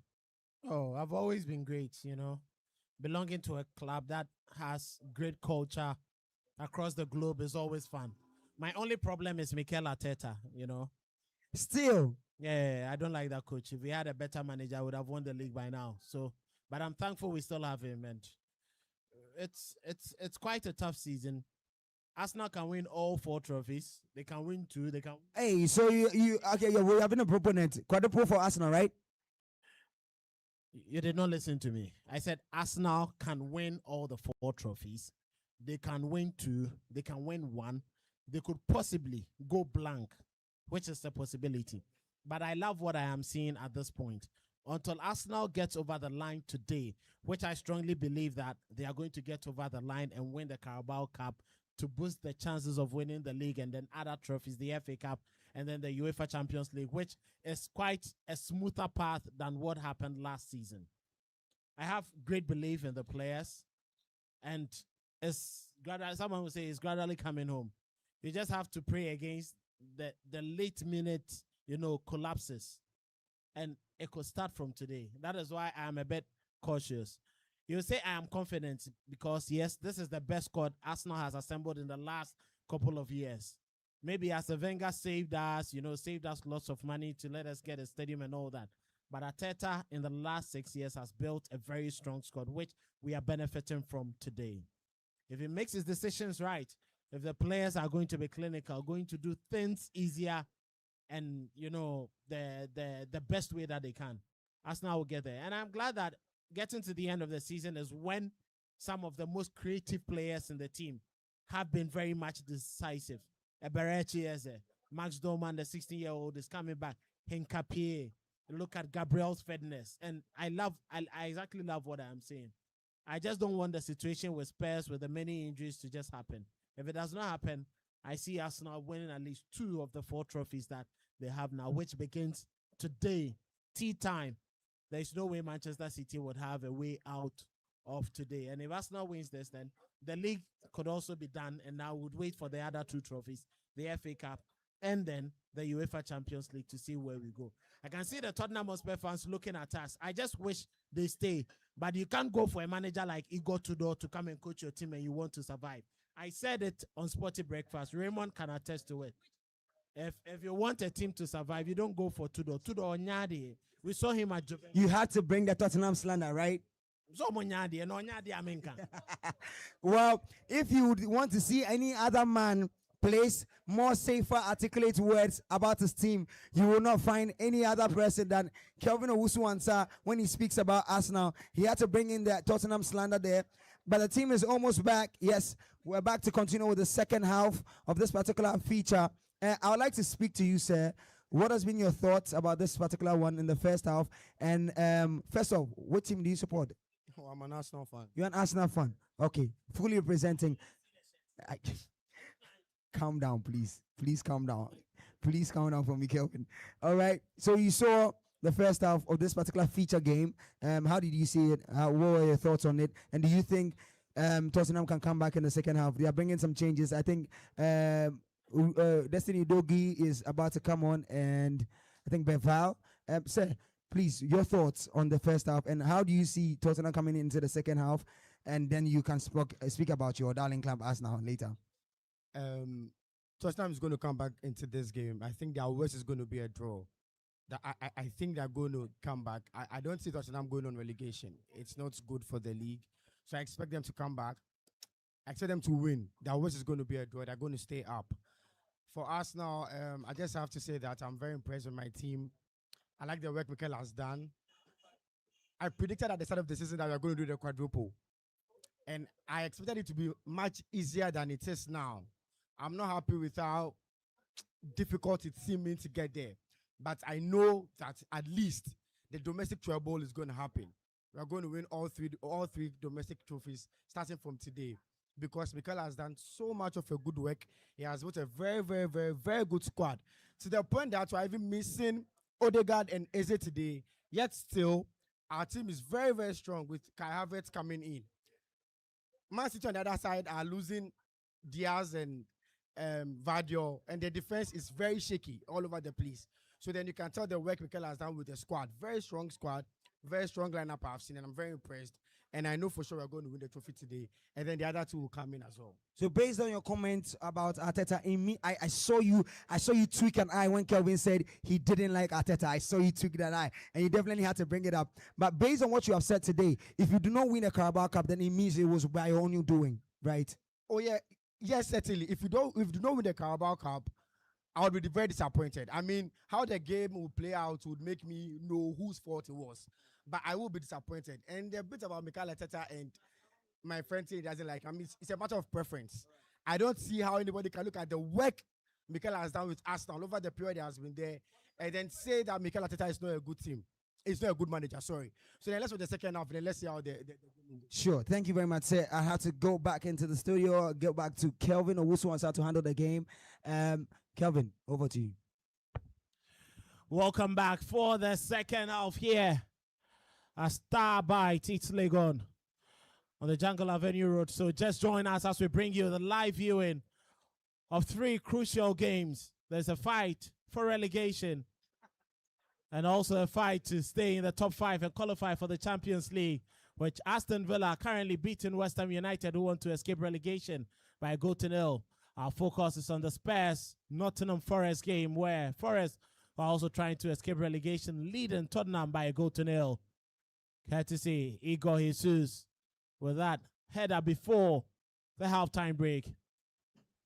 There have been a number of substitutions which have been made by Igor Tudor as he tries to reshape his team for this second half.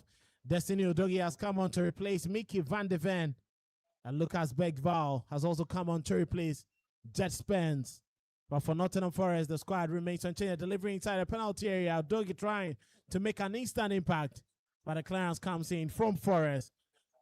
For Nottingham, they have Marcel still in post, Ola Aina, Milinkovic, Murillo, Nico Williams at left back. There is Ibrahim Sangari, Elliot Anderson, Omari Hutchinson, Morgan Gibbs-White, Callum Hudson-Odoi playing right behind Igor Jesus. Dominic Solanke is leading the lines for Spurs, and he's being supported by Richarlison and Mathis Tell. There is Pedro Porro, Archie Gray, Papi Matassa, and then Lucas Begval. There is Destiny Udogi, Christian Romero, and then Kevin Danso in there. So it looks more like Spurs have decided to get back into 4-4-2 and allow Udogi and then just Spence to move high up the pitch. Wait to see how things open up. Begval on the right-hand side and then Udogi on the left-hand side. Just Spence is off. Now, second half, Winston, judging from what you saw, in the first half, where do you see this game ending? If Spurs have anything to do, they only have 42 minutes to get some salvation for, their relegation struggle. Yeah, I mean, looking at things, it looks like Spurs seem to add a bit of urgency to their cause here in the second half because they need to get back to level pegging. But at the end of the day, they have to be very careful because in trying to get level, they can make some mistakes that would easily turn this into a 2-0 situation, and that's the situation they do not want to find themselves in. But at the same time, they need to apply a bit of some balance. I mean, they've been a better side over the entire game, but whether or not they will take their chances and put them away, that's the thing. This has been the story of the game. I think Nottingham Forest haven't had enough chances, but the chances they did get, they made the most out of it, and that's why they are sitting pretty where they are. They don't have to do a whole lot. They have to just let Tottenham do as much as what they're doing right now. Maybe they're hoping that Tottenham will get tired in the second half, and then they'll be able to, turn it up and try and get a second goal. But as of right now, they've been defending quite well, and so far they haven't really been under much pressure. If you look at the way the game has gone. They haven't been under much pressure if you look at the way the game has gone. Nana Kwame Labi is also here.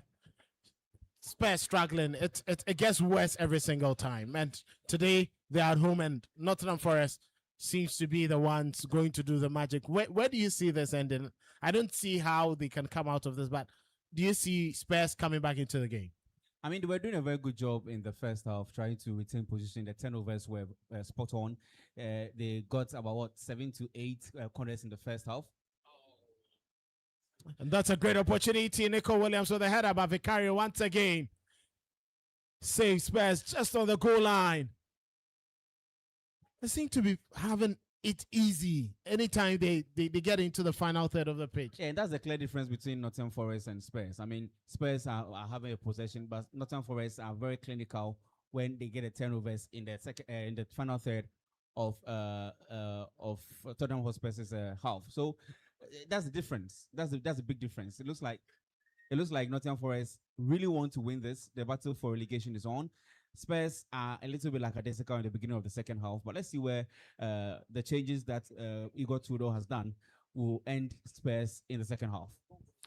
Let's see what happens and look at that header. Winston, was that the perfect decision from Nico Williams? I think he should have probably used his legs a bit more. That was a perfect cross right there from Anderson. What a wonderful delivery. I don't think they made the most of that, but at least it's a shot on target, so hopefully the next one that comes to, they'll be able to take advantage of it. Well, anticipation wasn't great. They're delivering inside the penalty area. Spurs with an opportunity. That's going to be a foul against Papi Matassa. Well, some updates from the other leagues, and Barca have won by goal to nil against Rayo Vallecano in the Ghana Premier League. Asante Kotoko leading Nations FC by a goal to nil. Albert Amwa with a goal. We'll be feeding you up with some other results from the other matches. Look at that delivery once again. Elliot Anderson. But Devin talks about this guy getting into, England squad. And Thomas Tuchel might have lots to think about. Declan Rice, Elliot Anderson, Eze, Jude Bellingham, Cole Palmer, Morgan Rogers. A lot. Where do you see him? Yeah, somebody will definitely not be happy. But I think if you're Ghana, you need to be taking notes of some of these players. I think Elliot Anderson might just make it because Thomas Tuchel seems to really like him. I remember when he got into the England squad, ever since he got in there, he has been a mainstay in the squad list that has been coming out. And you can clearly see why. Because the deliveries like that, he also breaks up play quite well. He stitches the midfield together quite well. And I think it's a rare find that England have discovered, amongst their ranks. But in terms of the midfield, I think Ghana should be probably excited that they can't take everybody. but we should also be a bit wary as to who they take, because England, I think, are blessed with them with midfield, with midfielders. Let me say that. So I think Ghana should really, really take notice of some of these players and make sure that when it comes down to it, they don't hurt us, and we rather do the hurting. Do the hurting with which players? Hey, Winston. And look at that back bar with that opportunity. Is it? Kudus Day. Kudus Day. All right. Okay. All right. We really have a threadbare squad, and there's lots to talk about our coach, but we'll wait to see. That England team is crazy. Oh, it's stacked, man. Who do you think won't make it? That's the question. Who do you think won't make it? No, lots of thinking, but it's quite strange, eh? I wouldn't be surprised if the coach decides to drop Cole Palmer. That coach is not correct. He prefers lots of mechanical players. Yeah, it's so very possible. He could possibly drop Cole Palmer, and I wouldn't be surprised if he does that, because there's no way he's leaving Bellingham out, and Eze is one of his favorites too. So now that he started picking up the pieces for Arsenal, you'll be thinking about, should I leave this guy out? Well, but let's see. We are talking about your players. Talk about Partey, Kwesisibo, which other midfielders? They are not even playing. They are not even That playing. is the surprise. Well, some updates, and Raymond will be very much interested in this particular game. Dreams FC leading Mediama by a goal to nil. So that is the game after 28 minutes. Dreams leading Mediama by a goal to nil at Tuba. A delivery comes in there to Christian Romero. Once again, his header goes wide. He had a very good leap. You can see the frustrations on the face of the coach. Took a diamond's job. It's becoming difficult. It's becoming too difficult for him. I said he wasn't the best man. Others think otherwise. But now, Kwame, I don't know if this was the best available on the market to save them. I mean, who else? I mean, at the time that they sacked Thomas Frank, you look around and you don't see anyone who has that pedigree. I mean, let's be honest. When he was at Juventus, he did quite a decent job. It wasn't that bad. But for the level of Juventus, I mean, everybody expected that he would have done way better. So taking a team like Spurs, I think it was a job, a hopeful job, a hopeful appointment for the owners that he got to do something very special with this team. But it looks like Charlie he took the wrong job. What? Plus, yeah, a good delivery inside a penalty area once again. Begvall, but it evades everyone. Manchester picks it up on the other side. Feeds up Udogi. Udogi outside the penalty area, mixing the delivery, but once again Morgan gives wide, stops it, and he puts it out for a throw-in. I also mentioned that Spurs have a lot of like first 11 players injured. I mean, the likes of Mohamed Kudus, all these players, most of the key players are injured. So if you look on the pitch, there are 7 players who are playing on unnatural roles. You see, this is what I don't like to, use as excuse for coaches. Well, before that delivery, can that be a goal? Look at that casual play. Very casual. Gray with a very casual. Very casual play. But Sergio, were you happy with what he did? Sergio says he's not happy, but so this is what I'm we should talking keep about. calm. Yeah. If James Maddison found himself in this position, he poses a better threat. Yeah. And Maddison is injured. Mm-hmm. So he has some of these players. He's not playing in his rightful position though. That's the thing. Archie Gray. He's not a midfielder though. Why is he playing there? This is what you have to ask. Why is he playing there? Igor Tudor. Exactly. He has the players who are supposed to play there are injured. Yeah. So you make do with what you have. I don't give you the quality that you expect. It's simple. You can't tell me players who are supposed to play there are injured. He has Palinha on the bench. Why is he not playing him? He has Gallagher. So exactly. So there's no excuse. There's no excuse for the decisions the coaches make. You see, there's no excuse for the decision the coach is making with regards to the players he has available.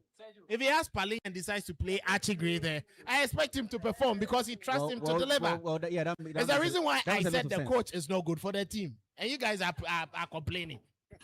On your day, well, 56 minutes played, approaching the 57th minute. Spurs 0, Nottingham Forest 1. Well, some other results from the other major leagues, and I don't know what Sex Fabregas has been taking lately. Como just thumped Pisa 5-0, and they have cemented their place on the 4th, at least for this week before the international window. Atalanta leading Hellas Verona by a 0-0, and Lazio also leading Bologna by a 0-0. 15 more minutes for those games when the delivery comes in once again. Murillo Morgan Gibbs White very late and couldn't get onto the end of that. And you know, the threat from Nottingham seems to be much more dangerous than what we see from Spurs. It's clear that one team wants it better than the other. I mean, when they get the opportunity, they try to put in the right crosses into the box, hoping that the attackers or some of the defenders who are way up there will just nudge it back in the back of the net. So one team wants it better than the other, and it's quite unfortunate. That team is Nottingham Forest. That team is Nottingham Forest. Forest still trying to get the insurance goal. They're already leading. Courtesy Igor Jesus header in the first half. So Callum Otunodoy looking for space to send that one in. But good defensive work coming from Beckval. Well, Winston does not understand some changes. I think he's now coming to yeah. I don't know why. I don't know why he took out Jet Spence for Destiny Udogi, because I think Jet Spence was offering way more than Udogi is offering in this half so far. So I'm a bit puzzled by that substitution right there. Well, a bit puzzled by that substitution, but they don't mind. Sporty 106.1 FM together with Starbites East Legon. Yeah, the Jungle Road and Arsenal supporters Ghana bringing you today's live viewing.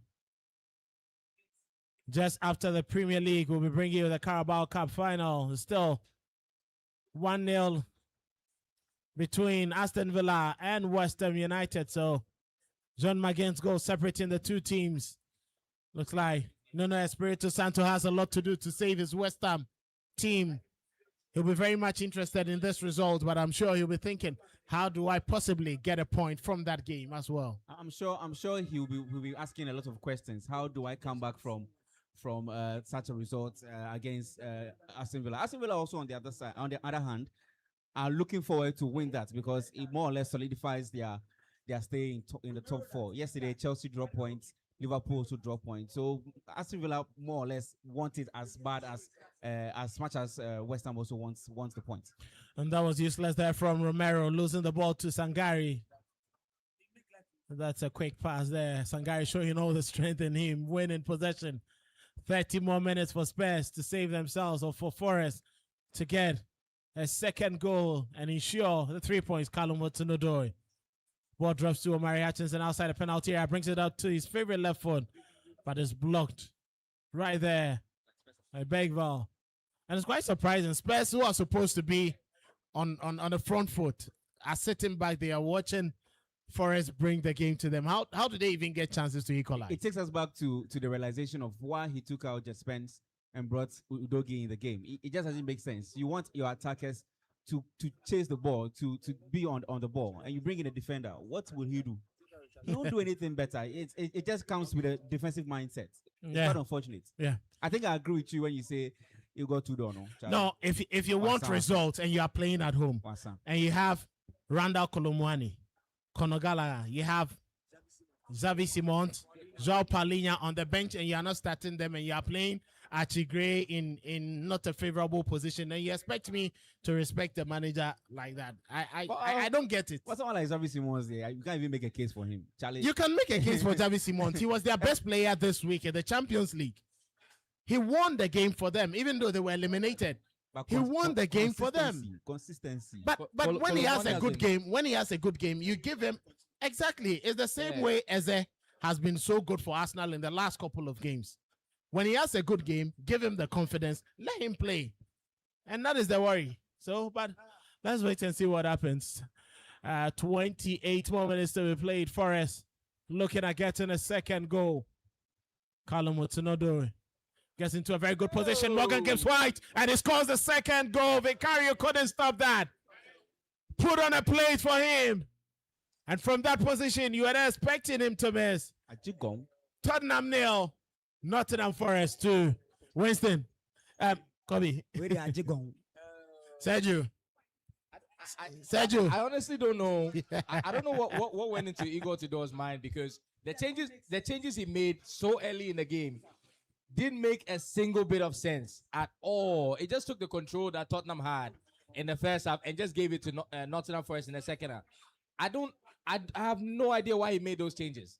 I have no idea why he made those changes. Yeah, sorry. In the first half, at least they held on to possession. They defended better than this. I have no idea. Oh my goodness. Easy for Morgan Gibbs White. He started the whole attack, gave it to Callum Hudson-Odoi. He got into a very good position and laid it on a plate, all more this like a ball penalty Ball for watching. Morgan Gibbs White. If he carried that his best, but it was late. 3 times. Yeah, Odoi. Odoi for World Cup, Anna. Odoi, the man that Otuado says he doesn't like him. No, you see, Raymond Yamado, what do you want to say? when you have a player like Hudson Odoi Uh-huh. playing for your Black Stars, Yes. you know he comes in with a lot of quality. Uh-huh. Okay? Quality, yes. I don't see how you drop Hudson Odoi and hope that Niyama gets fit to play for you at the World Cup. Bonsuba. I don't see how you expect Bonsuba and the likes to play this level of football at the World Cup for you. And it's surprising that Otuado and Keto Kreku and the likes and his gang don't want to see Hudson Odoi anywhere close to the Black Stars. But this is pure quality. You don't get that from a lot of Black Stars players. That's the truth. And these are the kind of players who would get the best out of Semenyo. Yeah. You know, you don't have too many of them. And so, I mean, the handlers of the team would have to reconsider their decision not to chase some of these guys. Look, you are talking about Prince Edu, Kwabena, who yeah. has scored 1 goal in the last 20 games he's featured in. You know? And you want some of these boys to go and play at the World Cup. Look at Hudson Odoi. That's pure quality. That's pure class. But you don't want these guys there. But you want you want Andre Ayew. Andre also has 1 goal. Let's leave the deal. Let's leave the deal. Raymond Yamado. We need experience. But I don't understand why you are surprised Otuado is making these decisions. This is a coach who did not meet the criteria that was put down for the job. So you expect him to misbehave. It's the reason why he's not agreeing to bring some of these players and bringing players who are not performing, well for their teams to come and play for the Black Stars. Look, if you look at this Black Star squad and you look at the minutes a lot of our forwards have had and their contribution in terms of goals, in terms of assists, aside and in Semenyo, terms of their consistency week in, week out. a delivery inside a penalty area, but Murillo once again. A lot of our players are not dominating games like you'd expect them to. Okay, and for our captain, you look at the DIU, you look at Jordan. Jordan has barely had minutes for Leicester City this season. Okay, look at your midfield. Pate's barely had minutes for BRL. Sibo too. I mean, so we have issues. And if you have a player who is consistently playing for Nottingham, like Hudson Odoi, and with his quality, I mean, I don't see how any team overlooks him. So you think you're chasing Senaya who wants to play for Togo. You're chasing Togolese quality Senaya. Don't kill me. He plays club football for Auxerre in France, and they are almost being relegated. That is almost getting relegated. But Solanke is getting relegated, but Thomas Tuchel has called him. Yes, that is the difference. So Tuchel has realized that, look, this is a boy, a striker who has a different profile.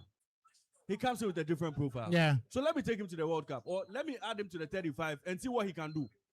You are not even giving these guys a look in.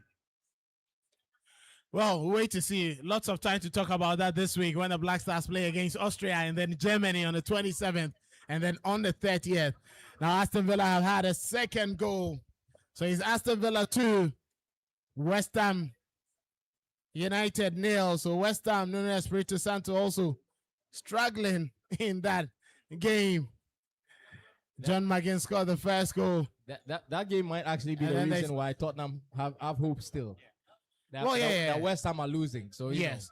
And you look at the standings now as West Ham 18th with 29 points. Spurs are 17th with 30 points. And then Nottingham Forest have just 32 points. Leeds with 33 points. So, it's not too far away. Not too far away. So Matthew Stell couldn't continue. And he's being substituted. He's going off. Richarlison also angry. He's also been taken off. Things getting murkier for Spurs. Randall Colomwani comes on to replace Dominic's. It's rather Richarlison, and then we have Xavi Simons coming on to replace Mattistel. I think I trust these two more than the two who were playing earlier. I trust him too, but I mean, let's talk about the timing of the substitution. Yeah. You were able to bring in defenders at halftime. When you needed it. What stopped you from bringing these players at halftime? It gives you more momentum. It gives you an edge going forward. It gives you hope that you are going to get something from the game. Now you are 2 goals down. How are you going to get back in the game if you are bringing these players at this time? It's just not the best substitution from the coach. Not the very best from the coach. Now, Winston, what do these players bring to the Spurs team? How will they manage to ensure that in the last 22 minutes they can at least save for themselves? But let's take a quick look at that goal. Morgan Rogers with the opportunity. He dropped it right there into the top at the bottom left corner. It was saved by the goalkeeper. Watkins had it easy to tap home. Well, Kobe, you're not too happy with the goalkeeping, but you can't blame him. The ball just bounced right in front of him. That's like Onana. Like what was that? what was that? This baby shot. What was that? You can't blame him too much. The ball just bounced right in front of him. Well, does it look like there's a penalty situation? David Simon's calling for it. Looks like they're protesting, yeah. But it looks like it's been given outside the box. He's probably saying it should be. Oh, he wants a yellow card. A card. Well, he wants a yellow card for it. He says this is the second time, ref. I think I'm surprised he hasn't been booked for that, because we've seen players who are protesting rather get booked. But I'm surprised. Well, it depends on how you protest. So Nottingham, Vitor Pereira getting 2 players. Awoniyi and the captain Yates ready to come on. Spurs have a mountain to climb. A very tall one. Taller than Afaja too. I think Igor Tudor has made all the wrong decisions today, especially bringing in Xavi Simons at this time when it's a little too late.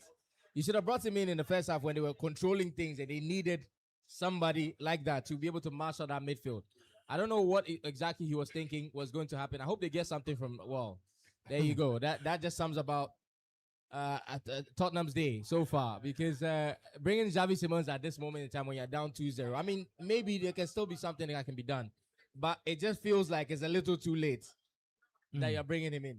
So Yates coming on to replace Callum Hudson-Odoi, and Awoniyi also coming on. He doesn't seem to understand why he's being substituted. He's not happy with it. I mean, he was having a good game. I mean, on the left hand side, he was a constant threat to the Spurs defense. But I don't know what the coach is trying to do. But he takes out another attacker. He's trying to defend the goal. Well, I think he's gonna go. He's gonna go route 1 football. Yeah. Okay. You know, they also played in Europe, so maybe they're tired. He's going for route 1 football. So the captain of the team, Yates, has come on quickly, and he picks up the armband from Gibbs White. You were saying something about Igor today. I just want to ask something. Between Tudor and then the China Mall Harry Potter, who has been doing well? Oh, simple question. I beg, check the table. Just check the table. You know something? I'm probably going to say something. I don't think there's a right answer here. I think they are both terrible. But one thing I do know about Chelsea... They'll both be judged by what they've achieved ever since they came. One thing I do know about Chelsea is Chelsea and a nice guy manager have never worked. That's one thing I know about Chelsea. So, I mean, maybe perhaps the outlook of Igor Tudor would have spared a Chelsea team rather than Liam Rosenier. Because I think even the players take him for jokes. They don't take him seriously. They say his name be Rosemary, I beg you. Rosemary. Well, it's been tough. It's been tough for those 2 managers, but let's see. Our focus is on this 90 more minutes for Tottenham Hotspur to save for themselves. Another loss at home. And it's quite sad. You have a very magnificent stadium. You know, with all these proceeds you won in Europe just a season ago, and things are just getting... Well, let's not forget where they were when they won the Europa last season. Mm-hmm. They were almost at the same position. They were 16th. 16th last season, and they won the Europa. I mean, United were supposed to, if you ask me, United lost that game. They were supposed to go hard and win that. But Spurs looked like the team that really, really wanted to win that, and they went ahead to win that. But back-to-back, we're trying to get out of the relegation zone in 2 seasons. Come on. There's something really wrong, and it has to be fixed now, or else Spurs will be relegated. Well, let's see what happens. And Nottingham, well, they've started going home. Bye bye, you. Bye bye. I wonder why Sergio is still here. They started going home. Sergio Manucho, Sergio, please, you need to go talk home, to go your home. fans. You need to go home. The fans are going. You need to go. So Tottenham Hotspur fans leaving the stadium. But if you're an Arsenal fan and you're at home, please join us here. Starbites East Legon on the Jungle Avenue Road. Let's have a very good time because Arsenal is winning the Carabao Cup against Manchester City. Kickoff is at 4:30 and we are bringing you a live viewing party here. And it's live on Sporty 106.1 FM across our affiliates in Kumasi and Takrady. Also across our socials on X at Sporty FM _ and on Facebook, the Sporty FM Ghana. Don't forget, there is a big game coming up. It's the Madrid Derby later at 8 p.m. There'll be lots of interest in that. Trust the Sporty TV will serve you with a very, very good game. And once again, Destiny Udo, he gives the ball away. He's picked up by Sangari, trying to find his captain Yates, and he's given the ball away. And it's quite surprising. Spurs can't even put on 3 passes, together in a midsection and the final third. Yeah, it's quite shocking because if you saw the way they played the first half, I mean, it was way better than this. It's very contrasting, the kind of halves that they've had. It just looks like Nottingham Forest just wanted a bit more than Tottenham do in this half, because in the first half it wasn't this way. I'm shocked, but perhaps the substitutions have everything to do with how they are playing at this moment, and the way that the coach has set them up in the second half just seems like it's game, set, and match for Tottenham Hotspur. Because I mean, at this point in time, it just looks like managing the damage rather than going for parity here. Well, looking forward to come through, and they haven't even gotten a consolation. How much more getting to pull parity? Romero. Remember before the game, he sent out a message. Did you see that message across the socials? Yeah. I think they made him do that. I saw that and I laughed. I don't think he wasn't interested. Yeah, he was trying to just promo and vibe the fans to come to the stadium. Things getting difficult, but elsewhere, as Aston Villa leading West Ham United by 2-0. We'll be waiting for the lineup for the Arsenal Manchester City game. It's already in, and Kepa will be keeping the post. There is Ben White, Saliba, Gabriel Hincapie. There's Rice, Zubimendi, Havertz, Bukayo Saka, Trossard, and Victor Gyökeres leading the attack for Arsenal. Getting to the side of Manchester City to look at the lineup for City today, and Pep Guardiola does not have Maguire. He's cap-tied. So there is James Trafford in post, Matheus Nunes, Kushanov, Nathan Ake, Nico O'Reilly. There is Rodri, Bernardo Silva, Ryan Cherki, Jeremy Doku, Erling Haaland, and then Antoine Semenyo, who will be leading the attack for that is Manchester City. Unfortunately, Ruben Dias failed to pass the fitness test, and he's missing this particular game. So Maguire is cap-tied because of Crystal Palace, so he cannot also play this particular game. Yeah. I said it before, and I think I'll say it again. I don't think it would have made a difference whether or not Ruben Dias played. I think the result will still be the result. City just have not been good enough. Arsenal have been the best team in Europe for a large part of it, and also in England by a country mile. So I mean, at the end of the day, even if Ruben Dias had played, I still think the result will still be the result. Well, even if Ruben Dias had played, it wouldn't have changed anything. Manchester City, Pep Guardiola going through it, but Arsenal don't care. All they need is their trophy, and that is how they're going to play to get it. Spurs down the right-hand side. Pedro Porro trying to find Begval.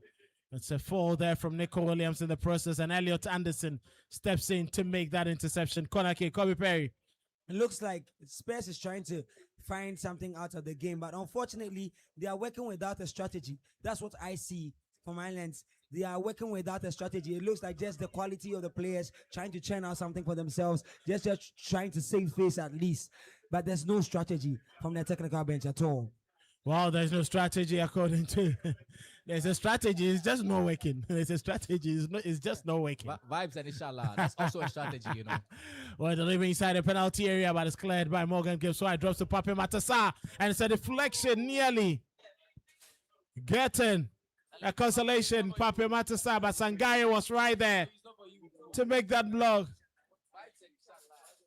The AFCON winner with Senegal that has been stripped for Morocco. Look at that, nearly redirecting that into his goalpost. And that would have made a very good ending to this particular game, but it's still on. Corner kick, Pedro Porro elects himself a good delivery once again. Awoni steps up and he makes that, and it's quickly saved by Robin, Cells. One thing I've noticed about this particular game, I think Tottenham has more than 10 corners, and none of them have gone to the far post. Almost all the corners just end at the near post.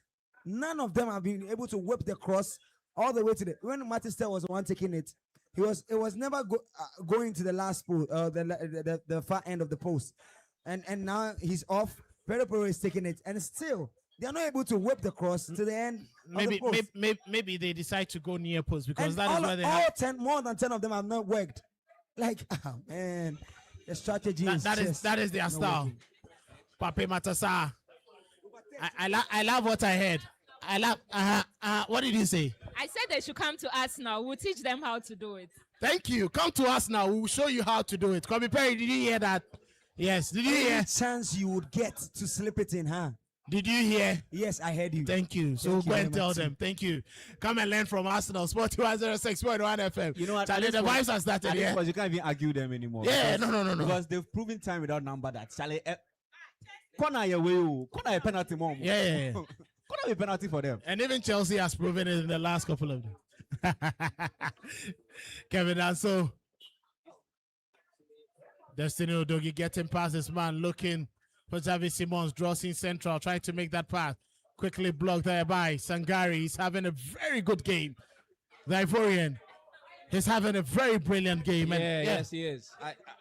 I think in both halves he has been very, very good for Nottingham Forest, and you can see him chasing the balls, winning one-on-one duels, all over the pitch. Actually, he's been what has held this Nottingham Forest group together in the midfield there.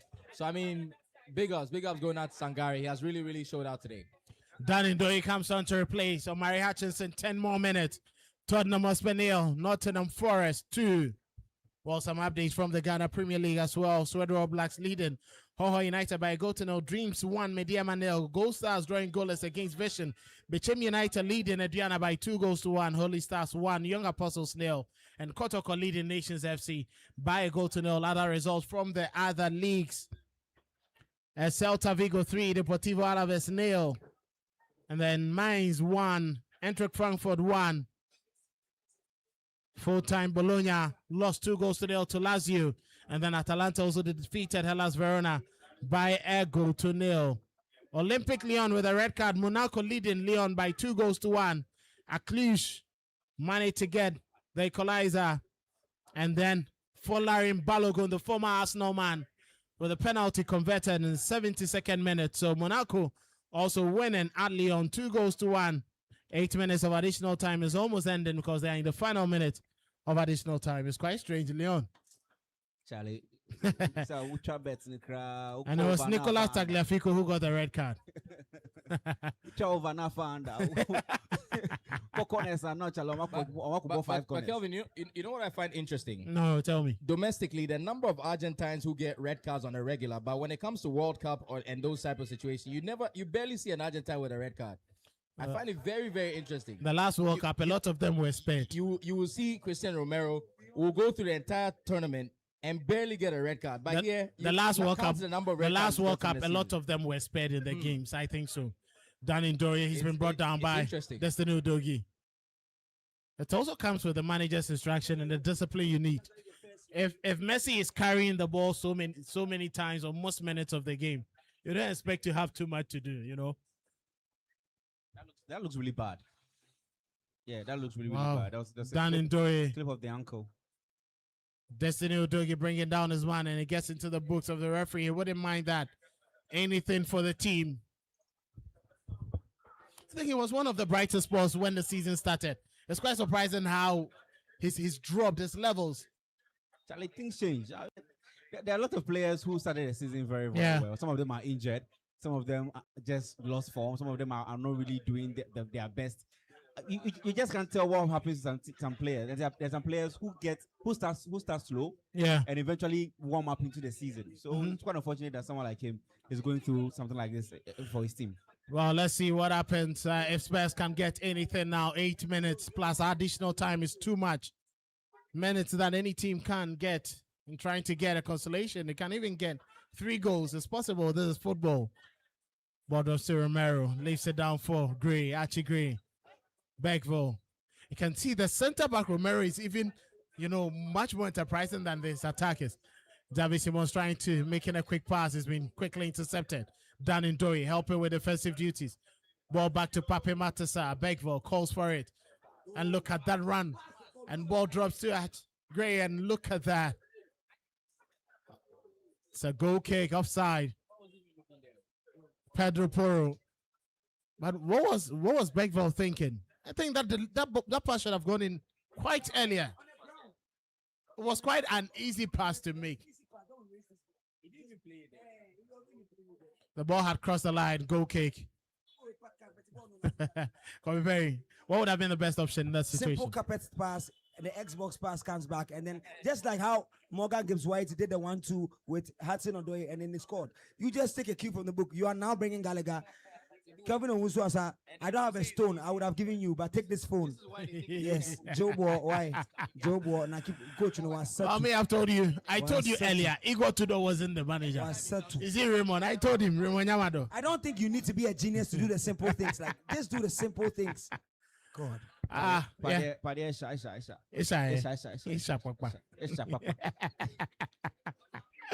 Well, if you are home, please don't stay home. Come and see the way Arsenal fans are here. Charlie, clad in their beautiful outfits.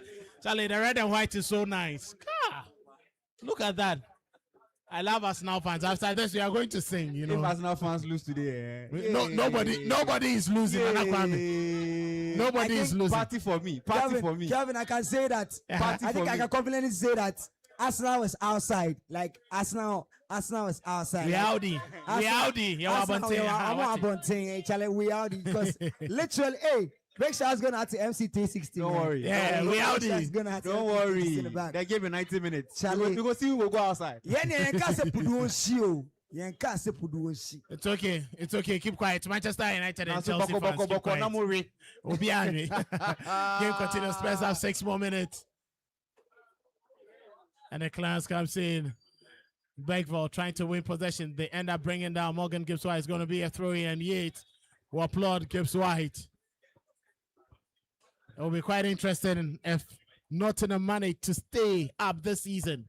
I'm sure Barinakis would have to change some of his ways. A lot of things has to change. But so far, I mean, what they are doing so far, I don't know whether it's Nottingham Forest that are better side or sorry, Charlie, I said Arsenal or Spurs. We are living rent. We are living rent free. I don't know whether it's Nottingham Forest that are doing very well or Spurs that are doing very well. Harry Potter is worrying you. Stop Chelsea. Leah Rosino. Now, you guys, someone who was assistant to Wayne Rooney. Someone who was assistant to Wayne Rooney. Calvin,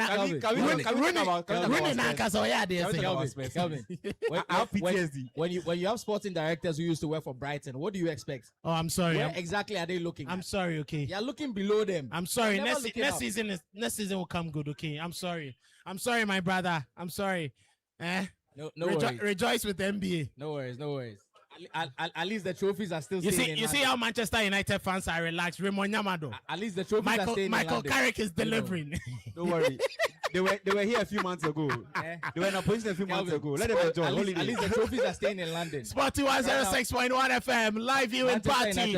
Our big game coming up at 4:30 is the Carabao Cup final. Arsenal Manchester City at the Wembley. We are here at Starbites East Legon, Jungle Avenue Road. Just get here. Let's have a very good time. Nottingham Forest leading Spurs by 2 goals to 0. Aston Villa also leading West Ham United by 2 goals to 0. Spurs trying to escape relegation, but they're struggling. They are losing this at home. Nottingham also trying to escape relegation. And they are winning their delivery. I want to hear that's the third. Great finish. God is the greatest, he says, and that was a very good finish. Quick delivery, and Victor Pereira is a happy man. After 87 minutes, Tottenham Hotspur 0, Nottingham Forest 3. Victor Awoniyi, the icing on the cake. Is Sergio still here? Is Sergio still here? Sergio, please call Akufo-Addo, if it's fine, please. Because Kwame, Charlie, Ajigong. There's no coming back from this. So I was hoping Spurs would get at least one goal. And Charlie, it increases the intensity of the game. The hope, and then 3-1.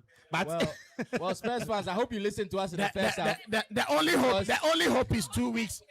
The only hope is 2 weeks ahead when Jesus Christ will just resurrect from death. So why would you hope? Why would you hope Tottenham Hotspur will come up? It won't happen. No. You trouble too. That's why. Well, you can get on the Sportybet app and then play some of the games, the Carabao Cup. Yeah. What were the odds today? I'm saying if you're a Tottenham Hotspur fan and you listen to us in the first half, hopefully at least you can cool your heart with the odds we gave. Over 2.5. Perfect. It didn't go your way, but at least that money there is in your pocket. So yeah. Well, Kobe Perry, you're sad. Well, I'm sad.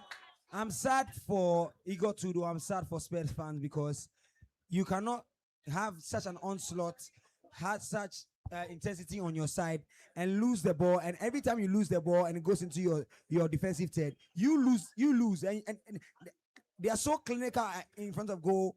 It's so desperate.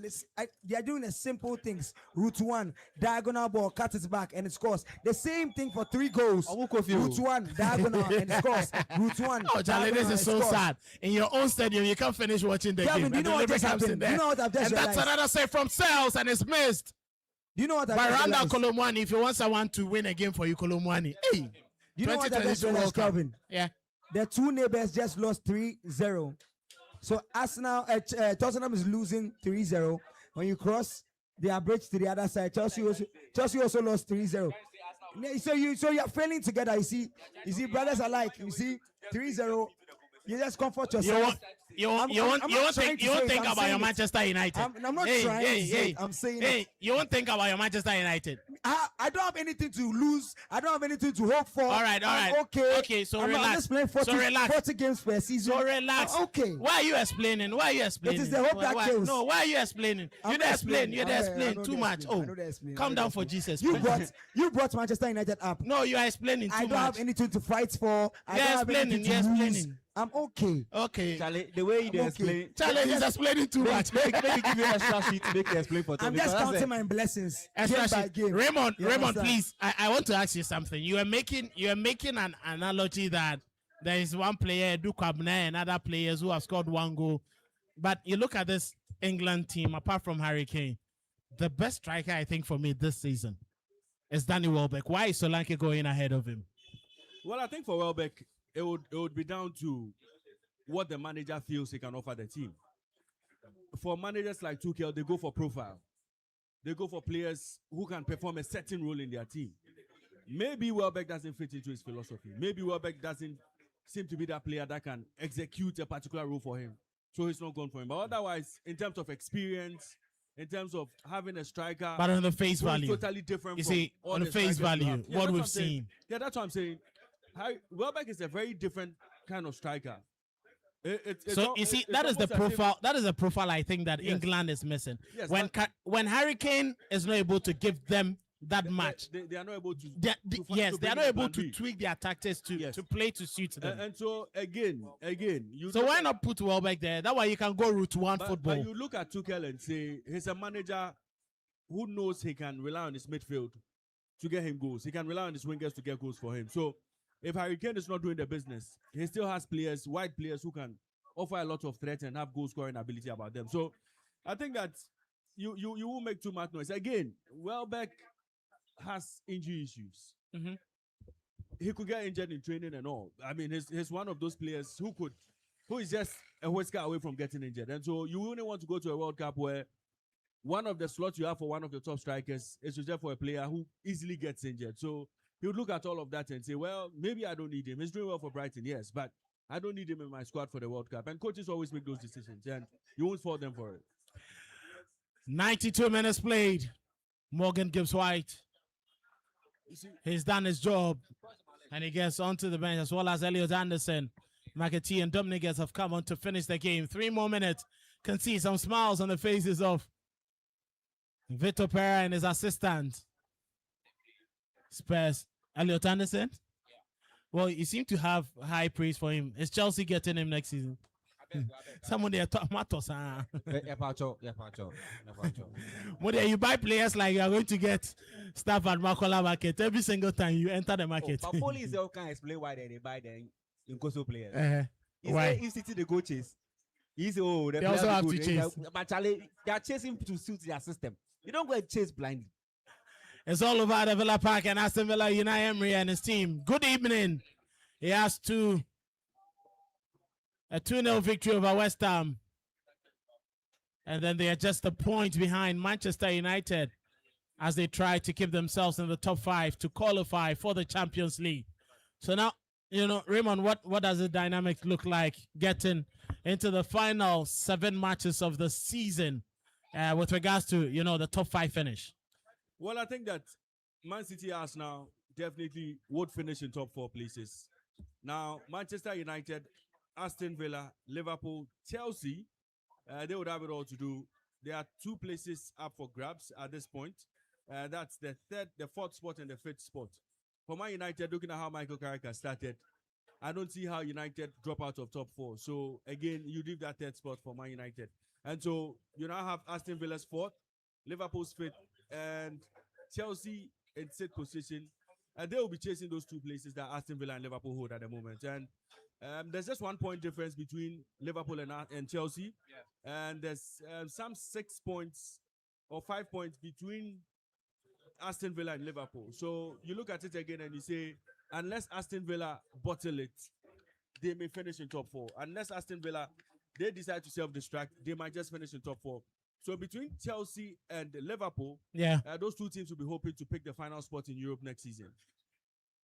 It's getting quite interesting. It's a straight shootout. It's a straight shootout. Well, there's going to be a breather for at least 2. That is next week. So we'll return during the Easter break to enjoy the game. So there's going to be a break next week because there's the international window from now till probably the 31st of March before there's league action on the 3rd of April, the 4th, 5th, and then Champions League returns on the 7th and then on the 8th of April. So just a few seconds for Nottingham Forest to have the seal of their 3 points by the final whistle of the referee. And it's been a well-worked game for them. Yeah, absolutely. Pereira has a record of getting teams to survive in the Premier League. He did it with Wolverhampton Wanderers a season ago. And that's the final whistle. Game ends, and Vitor Pereira and his team can celebrate at the Tottenham Hotspur Stadium. They've gone there to pour sand in the Gary of Tottenham. So Tottenham 0, Nottingham Forest 3. A very good game. Jesus managed to get himself on the score sheet. Morgan Gibbs White, the standing captain, before Yates came on.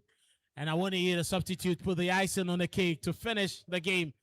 3-0, 3 points, an opportunity to survive for Nottingham Forest. Spurs will still have to rethink how they can get better after the international window. Well, I think that for Spurs, they would have themselves to blame. You look at the game they played in midweek against Atletico Madrid. You ask yourself what they were looking for in that game. Spurs had absolutely no business going into that Atletico game to win. And so you again question the lineup he used in that game. He used almost all the players he used in that Atletico game in this game today. Again, tired legs, a bit of fatigue, because Tottenham actually played a very good game to get the results against Atletico Madrid. And really, they were not going anywhere, even with that win. So you ask yourself, for Tudor, what was his priority? Was he thinking of, wow, was he Raymond, I just saw a scoreline of the Ghana Premier League, and then he says, wow, Dreams FC 2, Mediama 0. Dreams 2, Mediama 0. It's quite an interesting result, that's an eh? interesting result there. Yeah, But you know, yeah, just finish up. But Kelvin, you look at that Spurs team and how they played against Atletico. There was nothing in that game for them. He should have just rested his players and focused on the Nottingham game. He went into the Nottingham game, started well, and once they conceded, it was always going to be a very difficult game for them because Tottenham this season haven't been that team that has been able to keep opponents quiet in games, and it was always going to be difficult for them. But Spurs have dug a very deep hole for themselves. They have to find a way out of this one, and it goes as far back as when Pochettino left. They started trying coaches here and there. They never really stuck to one coach as long as they did with Pochettino. Jose Mourinho came in at a point. Antonio Conte came in at a point. Ange Postecoglou came in, did his bit. He was jettisoned from the club. Then they brought in an experienced player in the Premier League in Thomas Frank. He also never really made it happen. And Spurs would have themselves to blame for chopping and changing coaches all these years since Pochettino left. And I think that they've done themselves in, and we'll see how things go for them. Yeah, well, they currently sit 17th on the league log, and you have Nottingham ahead of them, who sit 16th. Now, it's looking like between themselves and West Ham, or in fact, between Leeds United, Nottingham Forest, Spurs, and West Ham, Yeah. I think that any one of them could be relegated. Any So of these teams could for drop. Burnley and then Wolves, is done and that's Yes, it. but for There's- Spurs, Yeah. Kelvin, you look at the games they have. the remaining games, the and it remaining doesn't look games- interesting. Yeah, the remaining games don't look easy for them. Yeah. And that's where the challenge comes in. For Mhm. Spurs, they now have to look at which games they can win. And if a game against Nottingham is not a winnable game for Spurs, they don't know which one is. Because next for them is Sunderland. They travel to play Sunderland. at Well, the and Stadium of Sunderland Light. won earlier today. A very Away. difficult game for them. Yeah, very difficult Then game. they come up against a very tricky Brighton side. Ouch. And then they play against Wolverhampton Wanderers away at the Wolves. Molineux. Okay. Then they play Aston Villa, who are chasing top 4 places. Uh-huh. And then they play Leeds, who are also relegation threatened, before playing Chelsea. And then they play Everton. So it's not a very friendly fixture list for Tottenham, but they would have to find a way to get results from these games and then see if they can survive in the Premier League. Well, game has ended. Nana Kwame, just quick thoughts from this game. You know, I think Nottingham Forest with this win have the momentum to go take a break. I mean, the international break is here, but I think the next game they stay at home to who again? Spurs. Yeah, no, the Nottingham Forest. Nottingham would have to come home, but I think it's a home game for a home them. game for them, so that's extra momentum. It's a chance for them to go 35 points and maybe take a little breather out of the relegation zone. But it's a very, very good game. I mean, it shows that the quality of two teams, one needs it better, and Nottingham Forest wanted it more. Wow, so that is it there. Winston, it did not help. Newcastle suffered a 2-1 loss to Sunderland, and then Aston Villa beat West Ham by 2-0. Tottenham losing 3-0 to Nottingham Forest, and that is how our coverage for the Premier League today ends. But it's the big match. Can I hear Arsenal fans here? Yeah, come on, you Arsenal. Gunners forever, you know. Come on, you Arsenal. We say North London forever. Are we singing that today? Are we singing that today? All right, so let Raymond keep quiet. Manchester United, you're not playing a final. No, please. but I have something to say. What do you have to say? If it's not in relation to praise for Arsenal, keep quiet. I think Arsenal fans should be very careful this afternoon. Is it? Arsenal fans should watch this game with a lot of caution. You can't scare us, Oh, Master. bro, man, You can't scare us. Wait. We'll preview the game, but please, Arsenal fans, please, we are going to say that the North London forever. Don't mind him. Don't mind him. Wait. What should I wait? I'm not going What should I wait for? I'm not going to sit here for long. Okay, all right. But Arsenal fans must know this. What? Arsenal fans must know this. Yes. In terms of having a team that has final experience, Okay. this Arsenal team doesn't have it. Okay. You are playing against a team that has played in so many finals. Okay. Have players who have played in so many finals. Okay. They have big game temperament. They have final temperament. Okay. That is what Arsenal doesn't have. Okay. And I think that in a game like this, where you expect Arsenal to do their business against Man City, City's experience playing in finals will come to bear. And I'm very sad to disappoint Arsenal fans. They would win this trophy. Well, nobody cares. Nottingham. London forever. Whatever the weather, these streets are old, and my heart will leave you never. Run through the storm. Come on, you Arsenal. Yo. Wow, the general is here. If you lose, sing the song, oh. You said? If you lose, Which club do you support? Which club do you support? Which club do you support? Which club do you support? If you lose, I will sing for you. Chelsea fans. If you lose, So the general Kosifiaka is here, and Kosifiaka takes over. The general. Yes, it's Arsenal against Manchester City in the Carabao Cup final. Thank you very much, Calvin Osman. So welcome to the Starbites right here at East Legon, Jungle Avenue, where the Carabao Cup is brewing. I've got my cup in hand already, so we did together. Do you have any Tottenham fans in the building? Do you have any Tottenham fans in the building? So it's only Arsenal fans that are here. How about Man City fans? Are you here? Man City fans, are you here? We are here. We are